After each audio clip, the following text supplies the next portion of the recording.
ಶ್ರೀಗುರುಭ್ಯೋ ನಮಃ. ಹರಿ ಓಂ. ಯತ್ಪದಂ ವೇದಸಂವೇದ್ಯಂ ಕಟಾಕ್ಷೇಣಾಪಿ ವೀಕ್ಷಿತುಂ ನ ಕ್ಷಮಂತೆ ವಿಮತಯಸ್ತಮುಪಾಸೇ ಶ್ರಿಯಃ ಪತಿಂ. ಮಯಿ ಸ್ಥಿತೋ ಮದಂಗೇಷು ಸ್ವತಂತ್ರೋ ವ್ಯಾಪ್ತವಾನ್ ಹರಿಃ ಸ ವಿಷ್ಣುಶ್ಚಾಸ್ವತಂತ್ರಂ ಮಾಂ ಸ್ವೇಚ್ಛಯಾ ವರ್ತಯತ್ಯಜಃ. ಸ್ವಾತ್ಮನಸ್ತಸ್ಯ ಪೂಜಾ ಸ್ಯುಃ ಮನೋವಾಕ್ಕಾಯವೃತ್ತಯಃ. ಮಮೈತಾಃ ಇತಿ ಕರ್ತಾರಂ ಉದ್ದೇಶ್ಯಂ ಚ ಹರಿಂ ಸ್ಮರೇತ್. ಧರ್ಮವಿಜ್ಞಾನವೈರಾಗ್ಯಪರಮೈಶ್ವರ್ಯಶಾಲಿನಃ ಆನಂದತೀರ್ಥಭಗವತ್ಪಾದಾನ್ ವಂದೇ ನಿರಂತರಂ. ಆನಂದತೀರ್ಥೋಪದಿಷ್ಟೋ ನಿಧಿರ್ನಾರಾಯಣಃ ವಯಃ ಪ್ರದರ್ಶಿತೋ ಯೇನ ಸಮ್ಯಕ್ ಜಯತೀರ್ಥಂ ತಮಾಶ್ರಯೇ. ಅನಧೀತ್ಯ ಮಹಾಭಾಷ್ಯಂ ವ್ಯಾಖ್ಯಾತಂ ಯದನುಗ್ರಹಾತ್ ವಂದೇ ತಂ ವಿಧಿನಾ ಸತ್ಯನಿಧಿಂ ಸಜ್ಞಾನಸಿದ್ಧಯೇ. ಸತ್ಯನಾಥಗುರುಃ ಪಾತು ಯೋಧೀರೋ ನವಚಂದ್ರಿಕಾಂ. ನವಾಮೃತಗದಾತೀರ್ಥತಾಂಡವಾನಿವ್ಯಚೀಕೃಪತ್. ಸತ್ಯಾಭಿಜ್ಞಕರಾಬ್ಜೋತ್ಥಾನ್ ಪಂಚಾಶದ್ವರ್ಷಪೂಜಕಾನ್. ಸತ್ಯಪ್ರಮೋದತೀರ್ಥಾರ್ಯಾನ್ ನೌಮಿನ್ಯಾಯಸುಧಾರತಾನ್.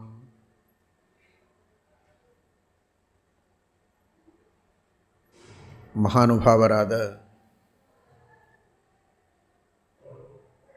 ಸತ್ಯನಿಧಿತೀರ್ಥ ಶ್ರೀಪಾದಂಗಳವರ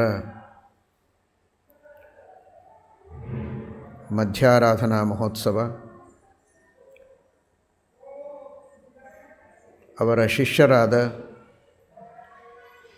ಮಹಾನುಭಾವರಾದ ಸತ್ಯನಾಥತೀರ್ಥ ಶ್ರೀಪಾದಂಗಳವರ ಪೂರ್ವಾರಾಧನಾ ಮಹೋತ್ಸವ. ನಿತ್ಯದಲ್ಲಿ ಗುರುಗಳ ಸ್ಮರಣೆಯನ್ನು ಮಾಡಬೇಕು. ವಿಶೇಷವಾಗಿ ಆರಾಧನೆಯ ಪರಮ ಪವಿತ್ರವಾದ ಪ್ರಸಂಗದಲ್ಲಿ ಅವರ ಅನುಗ್ರಹವನ್ನು ಪಡೆಯುವುದಕ್ಕೆ ಸ್ಮರಣೆಯನ್ನು ಮಾಡಿ ಸಮರ್ಪಣೆ ಮಾಡಬೇಕು.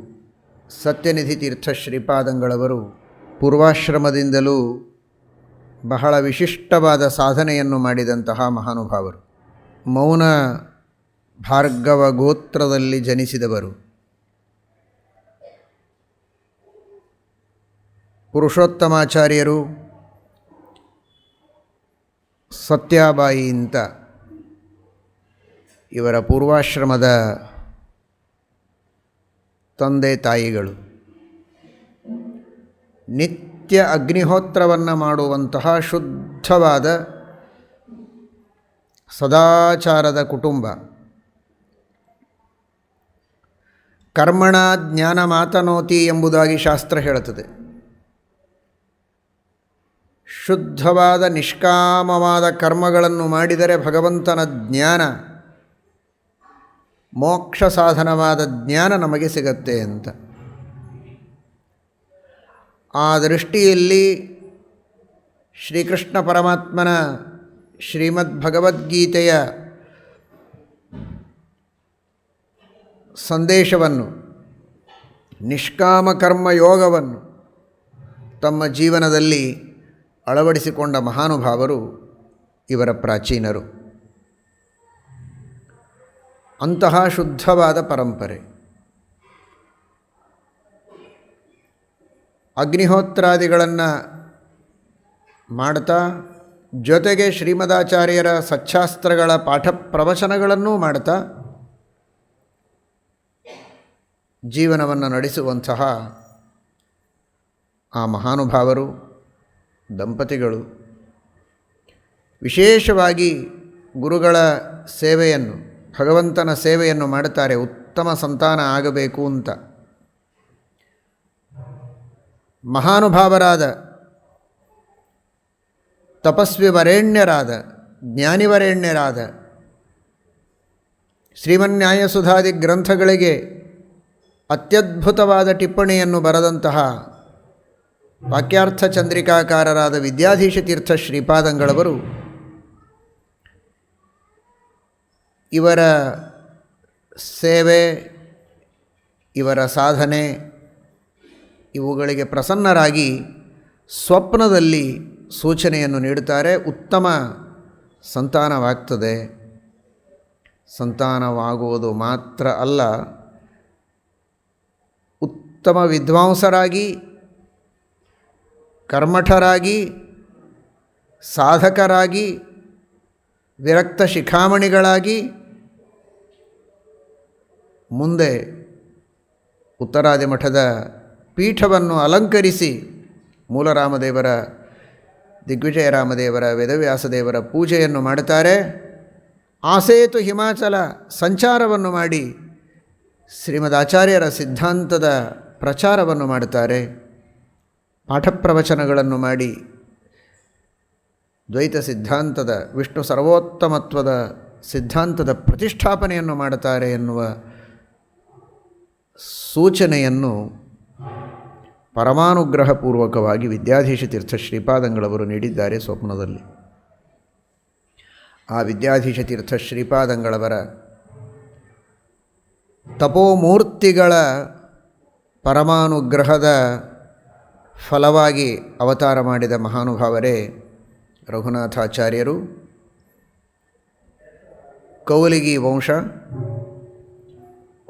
ಆ ಕೌಲಗಿ ರಘುನಾಥಾಚಾರ್ಯರೇ ಮುಂದೆ ಸತ್ಯನಿಧಿ ತೀರ್ಥ ಶ್ರೀಪಾದಂಗಳವರಾದದ್ದು. ಅತ್ಯದ್ಭುತವಾದ ಪ್ರತಿಭೆ, ಸಹಜವಾದ ವೈರಾಗ್ಯ ಗುಣ, ಕಲಿಸಿ ಹೇಳಿ ಬಂದದ್ದಲ್ಲ, ಸಹಜಾತವಾದ ನಿರ್ಲಿಪ್ತತೆ, ಅಧ್ಯಯನಶೀಲತೆ, ಆ ರೀತಿ ಅವರು ಬೆಳೆದು ಬಂದದ್ದು. ಕುಂಭಾರಿ ವಾಸುದೇವಾಚಾರ್ಯರು ಅಲ್ಲಿ ಎಲ್ಲ ಶಾಸ್ತ್ರಗಳ ಅಧ್ಯಯನವನ್ನು ಮಾಡುತ್ತಾರೆ. ಅನಧೀತ್ಯ ಮಹಾಭಾಷ್ಯಂ ವ್ಯಾಖ್ಯಾತಂ ಯದನುಗ್ರಹಾತ್ ವಂದೇ ತಂ ವಿಧಿನ ಸತ್ಯನಿಧಿಂ ಸಜ್ಞಾನ ಸಿದ್ಧಯೇ ಅಂತ ಮಹಾನುಭಾವರಾದ ಪ್ರಚಂಡ ಜ್ಞಾನಿಗಳಾದ ಸತ್ಯನಾಥ ತೀರ್ಥ ಶ್ರೀಪಾದಂಗಳವರು ಅಷ್ಟು ಭಕ್ತಿಯಿಂದ ಸತ್ಯನಿಧಿಗಳನ್ನು ವರ್ಣನೆ ಮಾಡುತ್ತಾರೆ. ಸತ್ಯನಿಧಿ ತೀರ್ಥ ಶ್ರೀಪಾದಂಗಳವರು ಅವರು ಸ್ವಯಂ ತಪಸ್ವಿಗಳು. ಆದರೆ ಮಹಾಭಾಷ್ಯವನ್ನು ಸತ್ಯನಾಥ ತೀರ್ಥ ಶ್ರೀಪಾದಂಗಳವರು ಪಾಠ ಹೇಳ್ತಾ ಇದ್ದರು, ಪ್ರವಚನ ಮಾಡ್ತಾ ಇದ್ದರು, ಅದರ ಬಗ್ಗೆ ವಿಶೇಷವಾದ ವ್ಯಾಖ್ಯಾನವನ್ನು ನೀಡ್ತಾ ಇದ್ದರು. ನಾವು ಪಾತಂಜಲ ಮಹಾಭಾಷ್ಯವನ್ನು ಅಧ್ಯಯನ ಮಾಡದಿದ್ದರೂ ಕೂಡ ಸತ್ಯನಿಧಿಗಳ ಅನುಗ್ರಹದಿಂದ ನಾವು ಪಾಠ ಹೇಳ್ತಾ ಇದ್ದೇವೆ ಅಂತ ಅವರು ಸ್ಮರಣೆ ಮಾಡುತ್ತಾರೆ. ಆದರೆ ಸತ್ಯನಿಧಿ ತೀರ್ಥ ಶ್ರೀಪಾದಂಗಳವರು ಆ ರೀತಿ ಅನುಗ್ರಹವನ್ನು ಮಾಡುವುದಕ್ಕೆ ಆ ವೇದದ ಅಂಗವಾದಂತಹ ವ್ಯಾಕರಣಶಾಸ್ತ್ರವನ್ನು, ಷಡಂಗಗಳಲ್ಲಿ ಒಂದಾದ ವ್ಯಾಕರಣಶಾಸ್ತ್ರವನ್ನು ಅಷ್ಟು ಚೆನ್ನಾಗಿ ಅಧ್ಯಯನ ಮಾಡಿ, ಸಮಗ್ರ ಪಾತಂಜಲ ಮಹಾಭಾಷ್ಯವನ್ನು ಅಧ್ಯಯನ ಮಾಡಿ ಅದನ್ನು ಕರಗತ ಮಾಡಿಕೊಂಡಿದ್ದಾರೆ. ನ್ಯಾಯಶಾಸ್ತ್ರ, ಮೀಮಾಂಸಾಶಾಸ್ತ್ರ, ಸಾಹಿತ್ಯ, ವೇದಾಂತ ಅಂತೂ ಸಂಪೂರ್ಣವಾದ ಅವರ ಜೀವನ. ಈ ರೀತಿ ಸಕಲ ಶಾಸ್ತ್ರಗಳಲ್ಲಿ ಅಧ್ಯಯನವನ್ನು ಮಾಡಿ ಉತ್ತಮವಾದ ಪಾಂಡಿತ್ಯವನ್ನು ಪಡೆದು, ಆ ಪಾಂಡಿತ್ಯವೂ ಇದೆ, ತಪಸ್ಸೂ ಇದೆ. ಪಾಂಡಿತ್ಯ ಮಾತ್ರ ಇದ್ದರೆ ಪಾಠ ಹೇಳಿಯೇ ಇನ್ನೊಬ್ಬರಿಗೆ ವಿದ್ಯೆಯನ್ನು ಕೊಡಬೇಕು.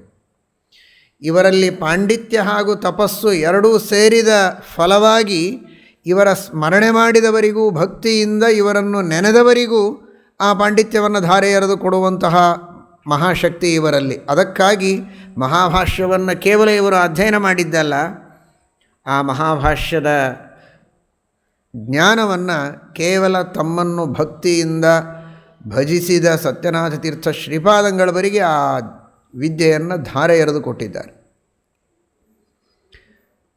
ಸತ್ಯನಾಥ ಅಭ್ಯುದಯದಲ್ಲಿ ಸತ್ಯನಾಥ ತೀರ್ಥರ ಬಗ್ಗೆ ಹೇಳುವಾಗ ತಿಳಿಸ್ತಾರೆ,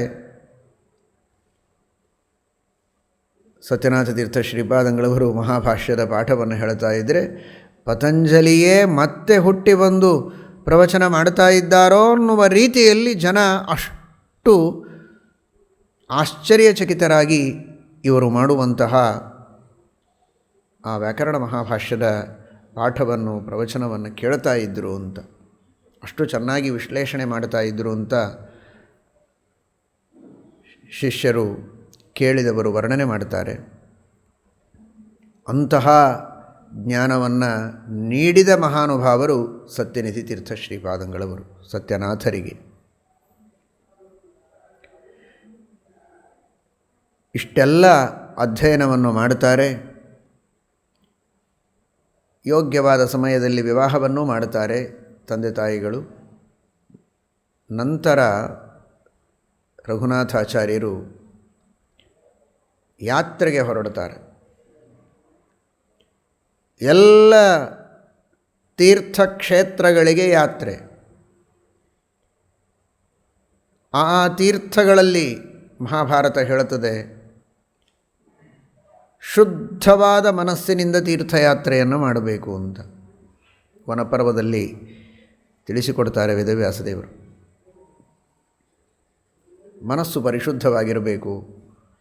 ಕಾಮಕ್ರೋಧಾದಿಗಳನ್ನು ತುಂಬಿಕೊಂಡು ಕೇವಲ ನೀರಿನಲ್ಲಿ ಮುಳುಗಿದ ಮಾತ್ರಕ್ಕೆ ಅದು ಸ್ನಾನ ಆಗೋದಿಲ್ಲ. ತೀರ್ಥಾಭಿಮಾನಿ ದೇವತೆಗಳ ತೀರ್ಥ ನಿಯಾಮಕವಾದಂತಹ ಭಗವಂತನ ರೂಪದ ಚಿಂತನ ಇರಬೇಕು.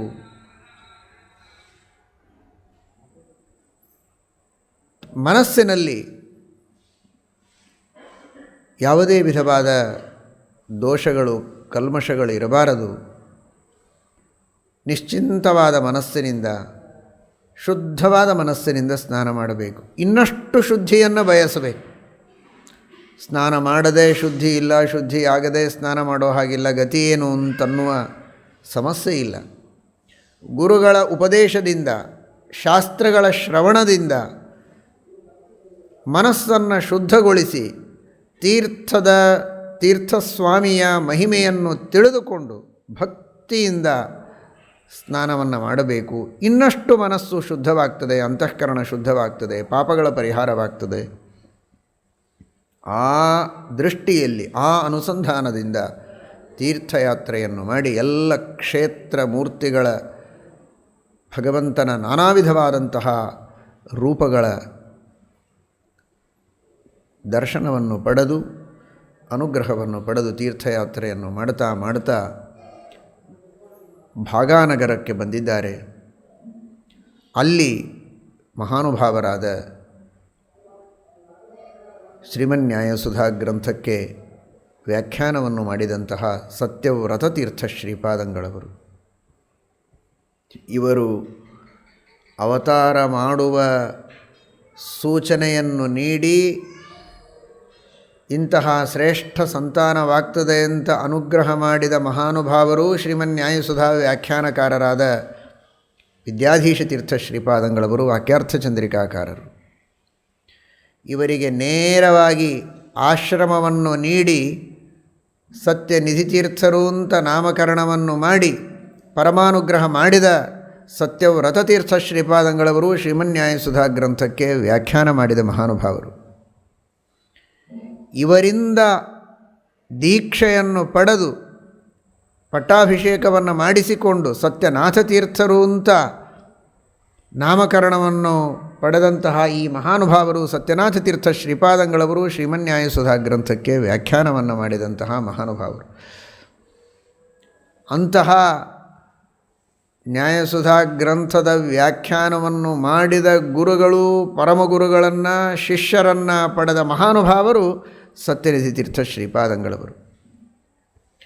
ಆ ತರಹದ ನ್ಯಾಯಸುಧಾದಿ ಗ್ರಂಥಗಳಿಗೆ ವ್ಯಾಖ್ಯಾನ ಮಾಡುವ ಕೌಶಲವನ್ನು, ಪಾಂಡಿತ್ಯವನ್ನು ವಿಶೇಷವಾಗಿ ಅನುಗ್ರಹಪೂರ್ವಕವಾಗಿ ಸತ್ಯನಾಥ ತೀರ್ಥ ಶ್ರೀಪಾದಂಗಳವರಿಗೆ ದಯಪಾಲಿಸಿದವರು ಸತ್ಯನಿಧಿ ತೀರ್ಥ ಶ್ರೀಪಾದಂಗಳವರು.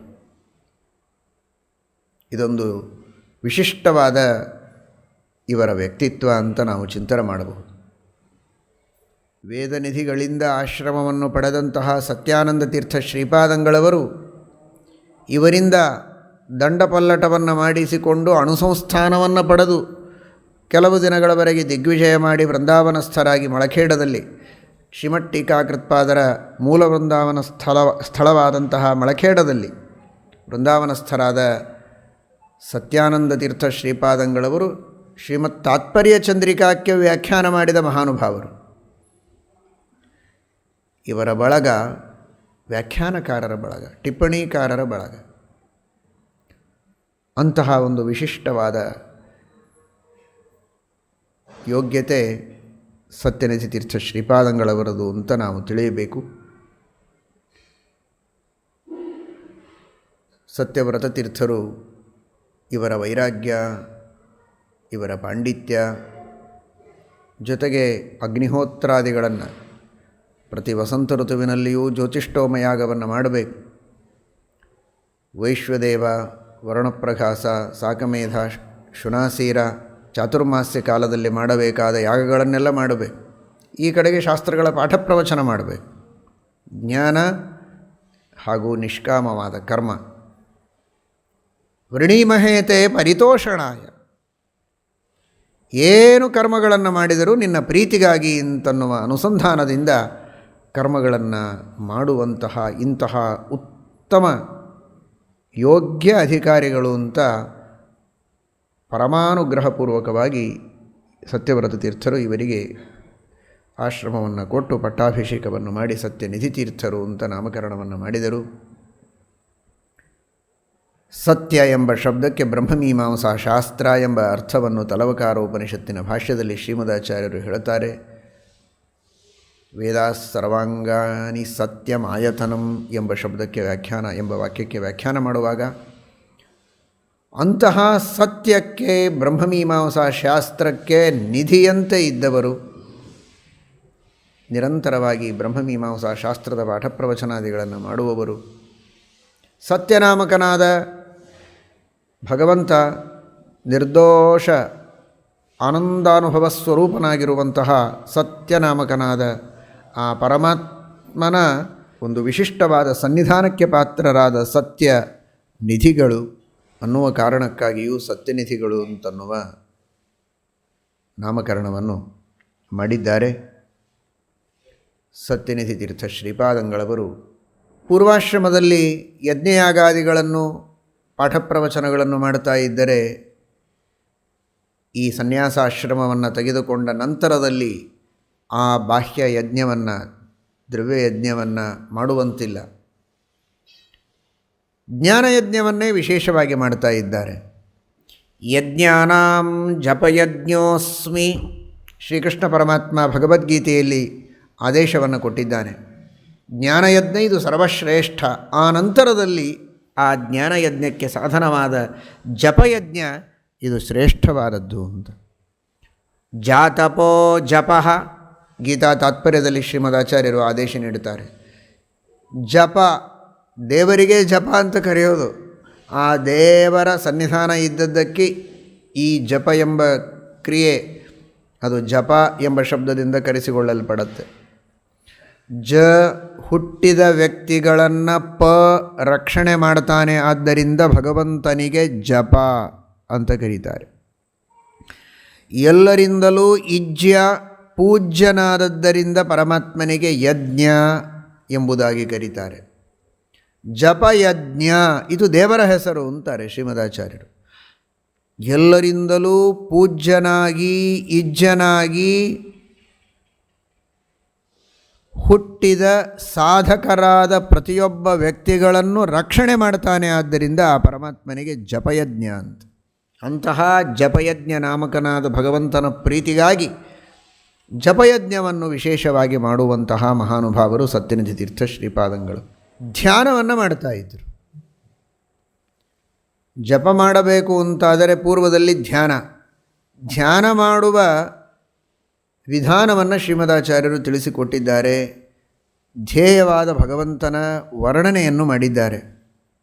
ಆ ಶ್ಲೋಕಗಳನ್ನು ಹೇಳ್ತಾ ಅವಸರದಲ್ಲಿ ಧ್ಯಾನವನ್ನು ಮಾಡುವಂಥದ್ದು ಸಾಮಾನ್ಯರ ಒಂದು ಪಾಡಾದರೆ, ಮಹಾನುಭಾವರಾದ ಸತ್ಯನಿಧಿ ತೀರ್ಥ ಶ್ರೀಪಾದಂಗಳವರು ತನ್ಮಯರಾಗಿ ಭಗವದೇಕ ಚಿತ್ತರಾಗಿ ಧ್ಯಾನಕ್ಕೆ ಕುಳಿತರೆ ಆ ಭಗವಂತನ ರೂಪಗಳನ್ನು, ಗುಣಗಳನ್ನು, ಕ್ರಿಯೆಗಳನ್ನು, ಅವನ ಅದ್ಭುತವಾದ ಲೀಲೆಗಳನ್ನು ಧ್ಯಾನ ಮಾಡ್ತಾ ಇದ್ದರೆ ಮೈ ಮರೆತು ಬಾಹ್ಯ ಪ್ರಪಂಚದ ಯಾವುದೇ ವಿಧವಾದಂತಹ ಚಿಂತೆ ಇಲ್ಲದಂತೆ, ಆ ಕಡೆಗೆ ಗಮನವನ್ನೇ ಕೊಡದಂತೆ ಭಗವಂತನ ಧ್ಯಾನದಲ್ಲೇ ಆಸಕ್ತರಾಗ್ತಾ ಇದ್ದರಂತೆ.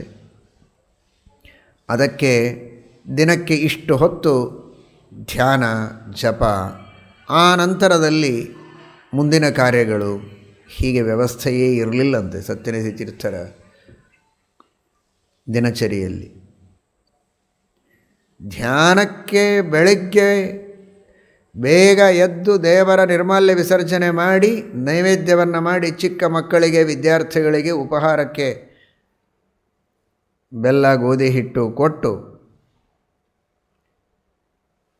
ಹಿರಿಯರು ಸಾಧಕರು ವಿದ್ವಾಂಸರು ಅವರೆಲ್ಲ ರಾಮದೇವರ ದರ್ಶನಕ್ಕಾಗಿ ಕಾಯ್ದು ಉಪವಾಸ ಇರ್ತಾಯಿದ್ರು. ಚಿಕ್ಕ ಚಿಕ್ಕ ಮಕ್ಕಳು ವಿದ್ಯಾರ್ಥಿಗಳು ಅವರು ಚಿಂತನವನ್ನು ಮಾಡ್ತಾ ಕೂಡಬೇಕು. ಇವರು ಧ್ಯಾನಕ್ಕೆ ಕೂಡುವುದಕ್ಕೆ ಸರಿಯಾದ ಸಮಯ, ಏಳುವುದಕ್ಕೆ ಸರಿಯಾದ ಸಮಯ ಇಲ್ಲ. ಯಾವಾಗ ಎಚ್ಚರವಾಗುತ್ತೋ ಆಗುತ್ತೆ. ಬೆಳಗ್ಗೆ ಧ್ಯಾನವನ್ನು ಮಾಡುವುದಕ್ಕೆ ಪ್ರಾರಂಭ ಮಾಡಿದರೆ, ಜಪ ಮಾಡುವುದಕ್ಕೆ ಪ್ರಾರಂಭ ಮಾಡಿದರೆ, ಮಧ್ಯಾಹ್ನ ಅಪರಾಹ್ನ ಕಾಲ ಬಂದು ಇನ್ನೇನು ಸೂರ್ಯಾಸ್ತ ಹತ್ತಿರ ಬಂದಿದೆ ಅನ್ನುವುದರೊಳಗೆ ಅಷ್ಟೊತ್ತಿನವರೆಗೆ ಧ್ಯಾನವನ್ನು ಮಾಡಿ, ಆ ನಂತರ ದೇವರ ಪೂಜೆ ಆಗಬೇಕು, ಮಹಾನೈವೇದ್ಯ ಆಗಬೇಕು. ಸೂರ್ಯಾಸ್ತದೊಳಗೆ ಶಾಸ್ತ್ರಕ್ಕೆ ಒಂದೆರಡು ತುತ್ತು ರಾಮದೇವರ ಪ್ರಸಾದ ಅಂತ ಸ್ವೀಕಾರ ಮಾಡಬೇಕು. ಮುಗಿದೋಯ್ತು ಅಷ್ಟೆ. ಆಮೇಲೆ ಮತ್ತೆ ಪಾಠ ಪ್ರವಚನ, ಈ ರೀತಿ. ಇದು ನಿತ್ಯದ ಸತ್ಯನಿಧಿ ತೀರ್ಥ ಶ್ರೀಪಾದಂಗಳವರ ದಿನಚರಿ. ಇವತ್ತಿಗೂ ಸತ್ಯನಿಧಿ ತೀರ್ಥ ಶ್ರೀಪಾದಂಗಳವರ ವೃಂದಾವನದ ಸನ್ನಿಧಾನದಲ್ಲಿ ಅವರು ಧ್ಯಾನ ಮಾಡ್ತಾ ಸಾಯಂಕಾಲದವರೆಗೆ ಉಪವಾಸ ಇದ್ದು ಧ್ಯಾನ ಮಾಡಿ, ಆನಂತರ ಪೂಜೆ ಮಾಡಿ ಸೂರ್ಯಾಸ್ತದೊಳಗೆ ಪ್ರಸಾದವನ್ನು ಸ್ವೀಕಾರ ಮಾಡ್ತಾ ಇದ್ದರು ಅನ್ನುವುದರ ನೆನಪಿಗೆ ಇಂದಿಗೂ ಚಿಕ್ಕ ಮಕ್ಕಳಿಗೆ ಬೆಲ್ಲ ಗೋಧಿ ಹಿಟ್ಟು ಕೊಡ್ತಿದ್ರಲ್ಲ, ಇವತ್ತಿಗೂ ಅದರ ನೈವೇದ್ಯವನ್ನು ಮಾಡಿ ಅಲ್ಲಿ ಚಿಕ್ಕ ಮಕ್ಕಳಿಗೆ ಕೊಡುವಂತಹ ಪದ್ಧತಿಯನ್ನು ಸತ್ಯನಿಧಿಗಳ ಮೂಲ ವೃಂದಾವನದ ಸನ್ನಿಧಾನದಲ್ಲಿ ಕಂದನೂಲು ಗ್ರಾಮ, ಕರ್ನೂಲು ಅಲ್ಲಿ ನಡೆಸಿಕೊಂಡು ಬಂದಿದ್ದಾರೆ.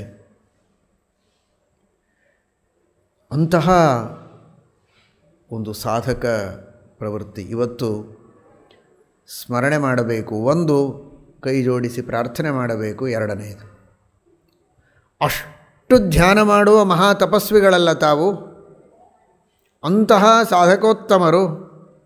ನಮಗೊಂದಿಷ್ಟು ಸ್ವಲ್ಪ ಆದರೂ ಧ್ಯಾನ ಮಾಡುವ ಭಾಗ್ಯವನ್ನು ಕೊಡಿ ಅಂತ ಅವರಲ್ಲಿ ಬೇಡಿಕೊಳ್ಳೋಣ ಅಷ್ಟೆ. ಸ್ವಲ್ಪ ಕಣ್ಣು ಮುಚ್ಚಿದರೆ ಭಗವಂತನ ರೂಪದ ಚಿಂತನ ಬರಬೇಕು. ಭಗವಂತನ ಗುಣಗಳ ಚಿಂತನ ಮಾತ್ರ ಅಲ್ಲ, ಅದರ ಬಗ್ಗೆ ನಂಬಿಕೆ ಇರಬೇಕು. ಪಾಂಡಿತ್ಯದಿಂದ, ನೆನಪಿನ ಶಕ್ತಿಯಿಂದ ಪಟಪಟ ಗುಣಗಳು ತಲೆಯಲ್ಲಿ ಬಂದು ಹೋದ ಮಾತ್ರಕ್ಕೆ ಅಲ್ಲ, ಆ ಗುಣಗಳ ನಿನ್ನ ಸುಗುಣಗಳ ನಂಬುಗೆ ನನಗಿಲ್ಲ. ಆ ಪರಿಸ್ಥಿತಿಯನ್ನು ಕೊಡಬೇಡ ಅಂತ ದಾಸರಾಯರು ಕೇಳ್ತಾರಲ್ಲ, ಆ ರೀತಿ ಆ ಭಗವಂತನ ಸುಗುಣಗಳ ನಂಬುಗೆ ಇರಬೇಕು. ಅದರ ಬಗ್ಗೆ ನಮಗೆ ದೃಢವಾದ ವಿಶ್ವಾಸ. ಶ್ರೀಮದ್ ಆನಂದತೀರ್ಥ ಭಗವತ್ಪಾದಾಚಾರ್ಯರು ಹೇಳುತ್ತಾರೆ, ಪ್ರತ್ಯಯೋ ಯದ್ಗುಣೇಶುತ್ತಮಾನಾಂ ಪರಃ. ಆ ಭಗವಂತನ ಗುಣಗಳ ತಿಳುವಳಿಕೆ ಮಾತ್ರ ಅಲ್ಲ, ದೊಡ್ಡವರಿಗೆ ಉತ್ತಮಾನಾಂ ಪರಃ ಪ್ರತ್ಯಯ. ಪ್ರತ್ಯಯ ಅಂದರೆ ವಿಶ್ವಾಸ, ದೃಢವಾದ ವಿಶ್ವಾಸ ಅವರಿಗಿರುತ್ತೆ. ರಕ್ಷತೀತ್ಯೇವ ವಿಶ್ವಾಸ. ಹೇಗೋ ಹಾಗೆ ಭಗವಂತನ ಜ್ಞಾನ, ಆನಂದ, ಔದಾರ್ಯ, ಶೌರ್ಯ, ವೀರ್ಯ, ಕಾರುಣ್ಯ, ಪ್ರಾಗಲ್ಭ್ಯ, ಈ ಗುಣಗಳ ಬಗ್ಗೆ ಅವರವರ ಯೋಗ್ಯತೆಗೆ ತಕ್ಕ ಹಾಗೆ 10, 100, 1000, ಕೋಟಿ, ಲಕ್ಷ, ಅನಂತ ಗುಣಗಳ ಬಗ್ಗೆ ದೃಢವಾದ ವಿಶ್ವಾಸ ಅವರಿಗಿರುತ್ತೆ. ಅಂತಹ ವಿಶ್ವಾಸ ನಮ್ಮ ಯೋಗ್ಯತೆಗೆ ತಕ್ಕಷ್ಟು ಆ ಭಗವಂತನ ಗುಣಗಳಲ್ಲಿ ಶ್ರದ್ಧೆ, ವಿಶ್ವಾಸ, ಅನುಸಂಧಾನ ನಮಗೆ ಬರಬೇಕು. ಹಾಗೆ ಸತ್ಯನಿಧಿ ತೀರ್ಥ ಶ್ರೀಪಾದಂಗಳವರು ಅನುಗ್ರಹ ಮಾಡಲಿ ಅಂತ ಪ್ರಾರ್ಥನೆ ಮಾಡೋಣ. ಕೇವಲ ಲೌಕಿಕ ಜೀವನದಲ್ಲಿ ಹೊಟ್ಟೆಪಾಡಿಗಾಗಿ ಬದುಕುವ ಪ್ರವೃತ್ತಿ ಕೆಲವರದು.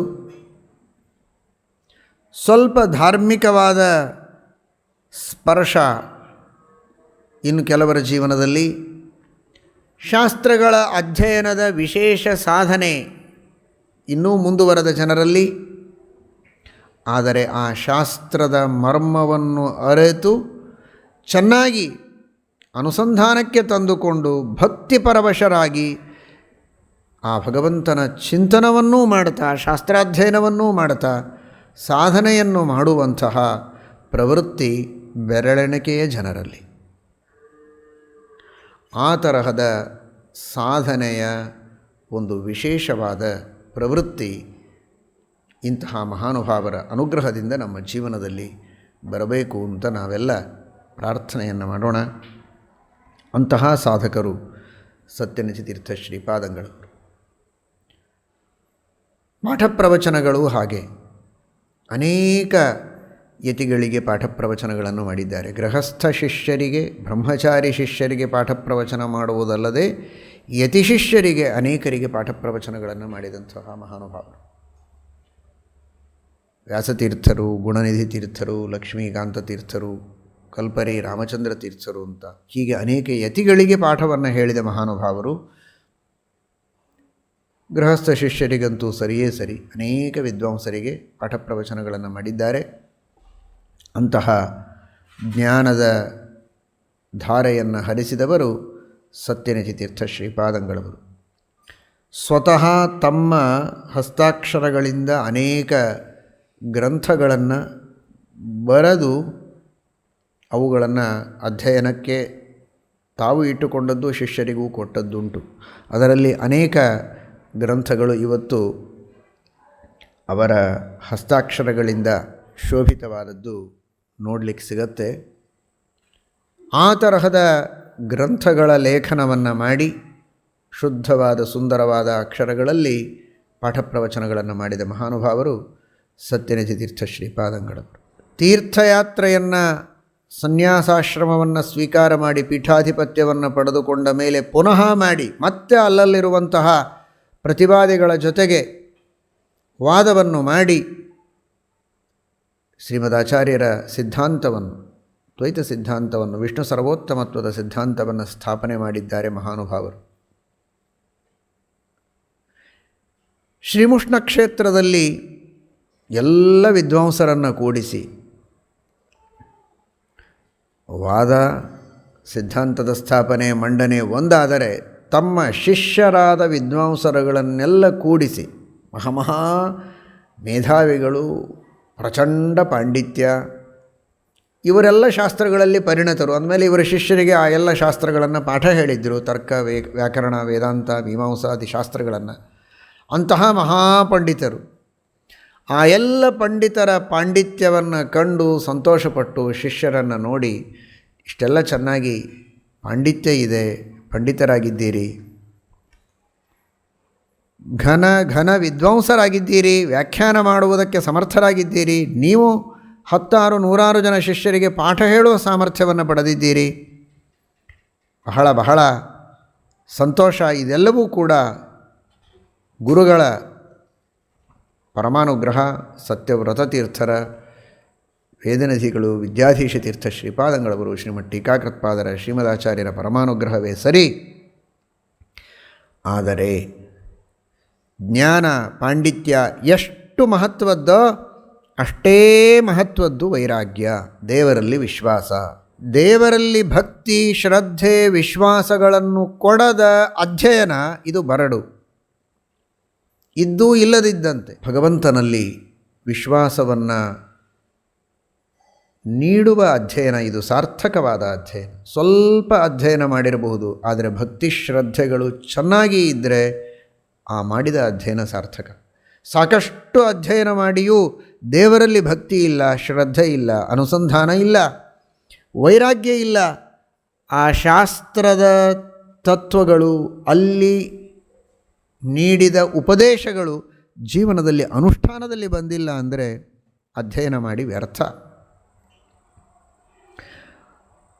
ತಪಸ್ಸಿನ ತುಂಬಿದ ಕೊಡ, ವೈರಾಗ್ಯದ ನಿಧಿಗಳು, ಅನುಸಂಧಾನದ ಸಾಕಾರ ಮೂರ್ತಿಗಳು, ಅಂತಹ ಸತ್ಯನಿಧಿತೀರ್ಥ ಶ್ರೀಪಾದಂಗಳವರು ತಮ್ಮ ಪ್ರೀತಿಯ ಶಿಷ್ಯರಿಗೆ ಕೂಡಿಸಿ ಈ ಉಪದೇಶಗಳನ್ನು ಮಾಡಬೇಕಾಗಿದ್ದರೆ ಅವರು ಮಾಡುವ ಒಂದೊಂದು ಉಪದೇಶದ ಹಿನ್ನೆಲೆಯಲ್ಲಿ ಬಹಳಷ್ಟು ಜ್ಞಾನದ, ತಪಸ್ಸಿನ, ವೈರಾಗ್ಯದ ಪುಷ್ಟಿ ಇದೆ. ಹೀಗಾಗಿ ಆ ಮಾತಿಗೆ ಬೆಲೆ. ಅದೇ ಮಾತನ್ನು ಬೇರೆಯವರು ಮಾತನಾಡಬಹುದು, ಅದಕ್ಕೆ ಅಷ್ಟು ಬೆಲೆ ಇಲ್ಲ. ಆ ಹಿನ್ನೆಲೆಯಲ್ಲಿ ಪ್ರಕೃತಿ ಶ್ರುತಿ ಸುಧಾ ಎಂಬ ಹೆಸರಿನಲ್ಲಿ ಒಂದು ಉಪದೇಶವನ್ನು ಸತ್ಯನಿಧಿ ತೀರ್ಥ ಶ್ರೀಪಾದಂಗಳವರು ಮಾಡುತ್ತಾರೆ. ಬಹಳ ಸುಂದರವಾದದ್ದು, ವಿಸ್ತೃತವಾದದ್ದು. ಕೆಲವು ಶ್ಲೋಕಗಳನ್ನು ಮಾತ್ರ ಚಿಂತನೆ ಮಾಡಿ ಆ ಉಪದೇಶದಲ್ಲಿರುವ ಸಂದೇಶಗಳನ್ನು ಚಿಂತನೆ ಮಾಡುವ, ಅನುಷ್ಠಾನ ಯೋಗ್ಯವಾದದ್ದನ್ನು ಅನುಷ್ಠಾನದಲ್ಲಿ ತರುವ ಶಕ್ತಿಯನ್ನು ಅವರೇ ಕೊಡಲಿ ಅಂತ ಪ್ರಾರ್ಥನೆ ಮಾಡೋಣ. ಜನ್ಮಾದ್ಯಸ್ಯ ಯತೋಭೂತ್ ತಸ್ಮಿನ್ ಜಗದಾಶ್ರಯೇ ಶ್ರಿಯೋ ಧಾಮ್ನಿ ಜನಕೇ ಜಾಗ್ರತಿ ಜಂತು ಜೀವನ ಹೇತೋಶ್ಚರತಿ. ಅಹೋ ದೇಶಾನ್, ಜೀವನ ಸಾಗಿಸಬೇಕು, ಬದುಕಬೇಕು, ಬಾಳಬೇಕು ಅನ್ನುವುದಕ್ಕಾಗಿ ಎಲ್ಲೆಲ್ಲಿಯೋ ತಿರುಗುತ್ತಾನೆ, ಅಲದಾಡುತ್ತಾನೆ. ಯಾವ ಭಗವಂತ ಇಡೀ ಜಗತ್ತಿನ ಸೃಷ್ಟಿ ಸ್ಥಿತಿ ಲಯ ನಿಯಮನ ಜ್ಞಾನಾಜ್ಞಾನ ಬಂಧ ಮೋಕ್ಷಗಳನ್ನು ನೀಡುತ್ತಾನೆ, ಇಡೀ ಜಗತ್ತಿಗೆ ಜನಕ, ಜಗತ್ತಿನ ಹೊಟ್ಟೆಯನ್ನು ತುಂಬುತ್ತಾನೆ. ತಲ್ಲಣಿಸದಿರೋ ಕಂಡ್ಯ ತಾಳೋ ಮನವೇ, ಎಲ್ಲರನ್ನು ಸಲಹುವ, ಇದಕ್ಕೆ ಸಂಶಯ ಬೇಡ. ಕಲ್ಲಿನೊಳಗಿದ್ದ ಕಪ್ಪೆಗೂ ಬದುಕನ್ನು ನೀಡುತ್ತಾನೆ. ಅಲ್ಲಿಯೇ ಶ್ವಾಸೋಚ್ಛ್ವಾಸಗಳನ್ನು ಮಾಡಿ ಅಲ್ಲಿಯೇ ತನ್ನ ಆಹಾರವನ್ನು ಕಲ್ಪಿಸಿಕೊಂಡು ಬದುಕುವಂತೆ ವ್ಯವಸ್ಥೆಯನ್ನು ಮಾಡುವಂತಹ ಆ ಭಗವಂತನ ಅತ್ಯದ್ಭುತವಾದಂತಹ ಶಕ್ತಿ, ಕಾರುಣ್ಯ, ಇಂತಹ ದೇವರು ನಮ್ಮನ್ನು ರಕ್ಷಣೆ ಮಾಡದೇ ಇರ್ತಾನೆ. ರಕ್ಷತೀತ್ಯೇವ ವಿಶ್ವಾಸ, ರಕ್ಷಣೆ ಮಾಡಿಯೇ ಮಾಡ್ತಾನೆ ಎನ್ನುವಂತಹ ದೃಢವಾದ ವಿಶ್ವಾಸ. ಆಧ್ಯಾತ್ಮಿಕ ಮಾರ್ಗದಲ್ಲಿರುವ ಆಧ್ಯಾತ್ಮಿಕ ಬಂಧುಗಳೇ, ಬದುಕಿಗಾಗಿ ನಾನಾ ವಿಧವಾದ ಪರದಾಟ ಮಾಡಿ ಹೇಗೋ ಹಣ ಗಳಿಸಿ ಬದುಕಿದಾಗ ಆ ಬದುಕಿನಲ್ಲಿರುವ ಆನಂದ, ತನ್ನ ವಿಹಿತ ಕರ್ಮಗಳನ್ನು ಮಾತ್ರ ಶಾಸ್ತ್ರೋಕ್ತವಾದ ರೀತಿಯಲ್ಲಿ ಶ್ರದ್ಧೆಯಿಂದ ಮಾಡ್ತಾ ಬಂದದ್ದರಲ್ಲಿ ಸಂತೋಷವನ್ನು ಪಟ್ಟು, ದೇವರು ಯಾವ ಹೊತ್ತಿಗೂ ನನ್ನನ್ನು ಬಿಡೋದಿಲ್ಲ ಅನ್ನುವ ನಂಬಿಕೆಯಿಂದ, ವಿಶ್ವಾಸದಿಂದ, ವಾಯುದೇವರಲ್ಲಿ, ಗುರುಗಳಲ್ಲಿ ಪೂರ್ಣವಾದ ವಿಶ್ವಾಸವನ್ನಿಟ್ಟು ಬದುಕಿದಾಗ ಎಂಥೆಂತಹ ಕಷ್ಟಗಳು ಬಂದರೂ ತನ್ನಷ್ಟಕ್ಕೆ ತಾನೇ ಹರಿವಾಯು ಗುರುಗಳ ಅನುಗ್ರಹದಿಂದ ಅವುಗಳು ಆದಾಗ, ಮಧ್ಯಾಹ್ನಕ್ಕೆ ತುತ್ತಿಗೆ ಒಂದು ಕಾಸಿಲ್ಲ ಅನ್ನುವ ಪ್ರಸಂಗ ಇದ್ದಾಗಲೂ ಹರಿವಾಯು ಗುರುಗಳ ಸ್ಮರಣೆಯಿಂದ, ಕಾರುಣ್ಯದಿಂದ ಹೊತ್ತಿಗೆ ತುತ್ತಿಗೆ ಏನೂ ಕುತ್ತಿಲ್ಲದಂತೆ ದೇವರು ದಯ ತೋರಿದಾಗ ಆಗುವ ಆನಂದ ಇದೆಯಲ್ಲ, ಆ ಆನಂದ 100 ಅಲ್ಲ, 1000 ಅಲ್ಲ, ಅನಂತ ಅನಂತ ಪಟ್ಟು ಮಿಗಿಲಾದದ್ದು. ಅಂತಹ ದೊಡ್ಡ ಆನಂದ ಅದು, ಅದು ಮೋಕ್ಷಾನಂದ. ಅದು ಮತ್ತೊಬ್ಬರನ್ನು ಅಳಿಸಿ ಗಳಿಸಿದ ಕೊಳಿಸಿದ ಹಣ ಉಂಟಲ್ಲ, ಆ ಹಣದಿಂದ ಹೊಟ್ಟೆ ತುಂಬಿಕೊಂಡಾಗ ಬರುವ ಆನಂದ, ಅದು ನಿಜವಾದ ಆನಂದ ಅಲ್ಲ. ದೇವರಲ್ಲಿ ವಿಶ್ವಾಸವನ್ನಿಟ್ಟು ಎಂದಿಗೂ ದೇವರು ನಾನು ಕೈ ಬಿಡೋದಿಲ್ಲ, ಹೇಗೋ ರಕ್ಷಣೆ ಮಾಡ್ತಾನೆ ಅಂತ, ಇದು ಮಹಾಭಾರತದ ಕಾಲದ ಋಷಿಗಳ, ರಾಮಾಯಣ ಕಾಲದ ಋಷಿಮುನಿಗಳ ಇತಿಹಾಸ ಮಾತ್ರ ಅಂತ ತಿಳಿಯಬೇಡಿ. ಸಮೀಪದ ಈ ಎಲ್ಲ ಮಹಾಜ್ಞಾನಿಗಳ ಕಾಲದ ಆ ಜ್ಞಾನಿಗಳ ಅನುಭವ ಮಾತ್ರ ಅಂತ ಅಂದುಕೊಳ್ಳಬೇಡಿ. ತಾರತಮ್ಯ ಇರಬಹುದು, ಆದರೆ ಇವತ್ತಿಗೂ ನೇಹ ನಾನಾಸ್ತಿ ಕಿಂಚನ, ಅಂದಿನ ದೇವನಿಗೆ ಇಂದಿನ ದೇವನಿಗೆ ಯಾವ ವ್ಯತ್ಯಾಸ ಇಲ್ಲ. ಇವತ್ತಿಗೂ ಈ ಶ್ರದ್ಧೆ ವಿಶ್ವಾಸಗಳಿಂದ ಬದುಕಿ ಈ ಆನಂದವನ್ನು ಅವರವರ ಯೋಗ್ಯತೆಗೆ ತಕ್ಕಂತೆ ತಕ್ಕ ಮಟ್ಟಿಗೆ ಅನುಭವಿಸುವಂತಹ ಸಾಧಕ ವರ್ಗ ಇದೆ. ಅಂತಹ ಸಜ್ಜನರಿದ್ದಾರೆ. ಬಹುರತ್ನ ವಸುಂಧರ. ಇದು ಆಗದ ಮಾತು, ಆಗಿನ ಮಾತು, ಈಗ ಆಗದ ಮಾತು ಅಂತ ಇದನ್ನು ಪಕ್ಕಕ್ಕೆ ಸರಿಸಬೇಡಿ. ಇಂದಿಗೂ ಸಾಧ್ಯ ಇದೆ, ಅಂತಹ ಸಜ್ಜನರಿದ್ದಾರೆ. ಅಸಾಧ್ಯ ಅಂತ ಭಾವಿಸಬೇಡಿ ಇಲ್ಲಿ ಕುಳಿತ ಅಧ್ಯಾತ್ಮ ಬಂಧುಗಳೇ.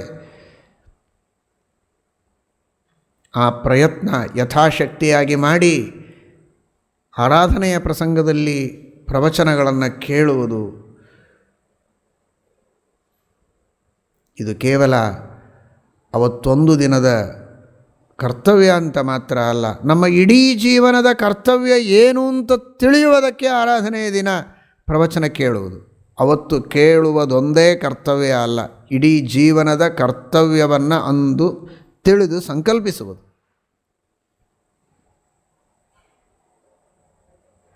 ಇದು ಸತ್ಯನಿಧಿತೀರ್ಥ ಶ್ರೀಪಾದಂಗಳವರು ನೀಡುವಂತಹ ಸಂದೇಶ. ಹೇಳ್ತಾರೆ, ದೇವರು ರಕ್ಷಕನಾಗಿರುವಾಗ ಯಾಕೆ ಆಚೆ ಈಚೆ ತಿರುಗಾಡ್ತೀರಾ ಅಂತ.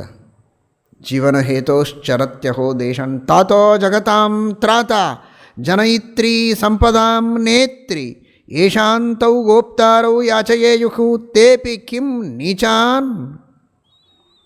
ಜಗತ್ತಿನ ರಕ್ಷಕನಾದ ಭಗವಂತನೇ ನಮ್ಮ ತಂದೆ, ಇಡೀ ಸಂಪತ್ತಿನ ದೇವತೆ ಅಂತನಿಸಿಕೊಂಡ ಮಹಾನುಭಾವಳಾದ ಲಕ್ಷ್ಮೀ ನಮ್ಮ ತಾಯಿ. ಇವರಿಬ್ಬರು ತಂದೆ ತಾಯಿಗಳಾಗಿ ನಮಗಿರುವಾಗ ಯಾಕೆ ನಾವು ನೀಚರ ಸೇವೆಯನ್ನು ಮಾಡಬೇಕು? ನರಾನ್ ಸ್ತುತ್ವಾ ನೀಚಾನುದರ ಭರಣಾಸಕ್ತ ಹೃದಯೋ ದಯೋದಾರಾಧಾರಾ ಮರವರನು ತತ್ವತ್ಪದಯುಗಂ ನ ಚ ವಂದೇ ವಿಷ್ಣೋ ತದಪಿ ಭವವಾರೀಶಪತಿತಂ ಪತೆ ಮಾಯಾ ಮಾಯಾವರಣ ಹರಣಾದ್ರಕ್ಷಣಹರೇ.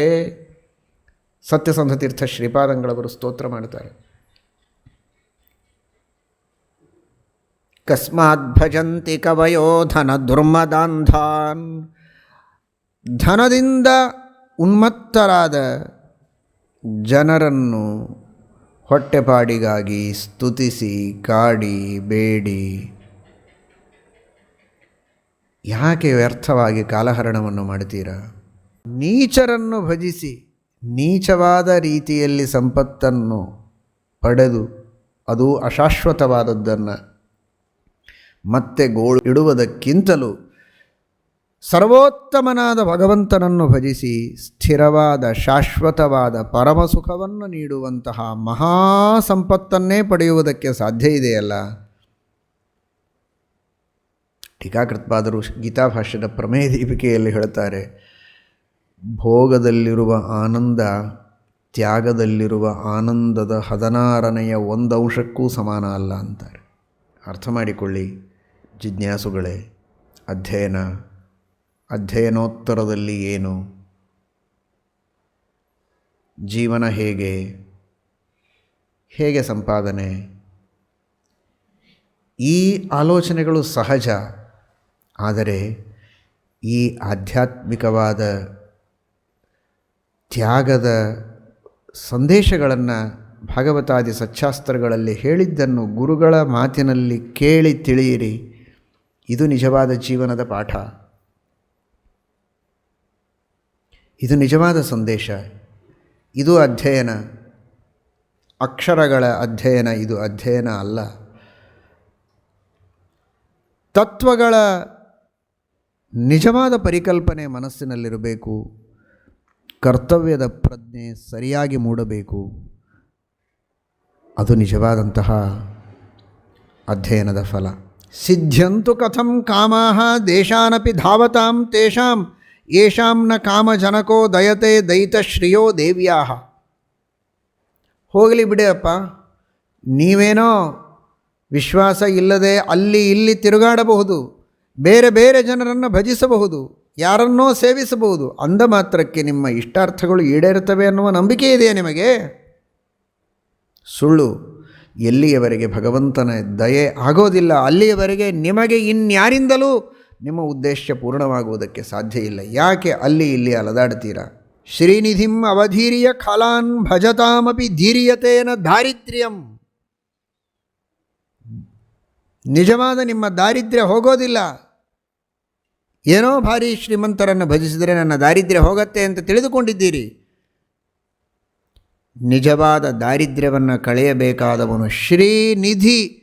ಆ ಶ್ರೀನಿಧಿಯೇ ಸತ್ಯವಾದ ನಿಧಿ, ಅವನಿಂದಲೇ ನಮ್ಮ ದಾರಿದ್ರ್ಯ ಹೋಗುವುದು ಅನ್ನುವ ಸಂದೇಶವನ್ನು ಕೊಟ್ಟ ಮಹಾನುಭಾವರು ಸತ್ಯನಿಧಿ ತೀರ್ಥ ಶ್ರೀಪಾದಂಗಳು.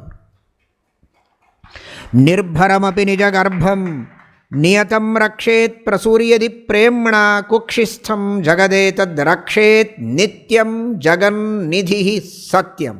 ಒಂದರ್ಥದಲ್ಲಿ ಆ ಸತ್ಯನಿಧಿಗಳು ಎಂಬ ಹೆಸರನ್ನು ತಮ್ಮ ಗುರುಗಳಾದ ಸತ್ಯವ್ರತ ತೀರ್ಥರು ತಮಗಿಟ್ಟಾಗ ಏನೋ ಹೆಸರಿಟ್ಟರು, ಚೆನ್ನಾಗಿದೆ ಹೆಸರು ಅಂತ ಅಂದುಕೊಳ್ಳದೆ ನಾಮಾಯತ್ತ ಸಮತೃಪ್ಯನ್ ಶ್ರುತೇಧಿ ಅಂತ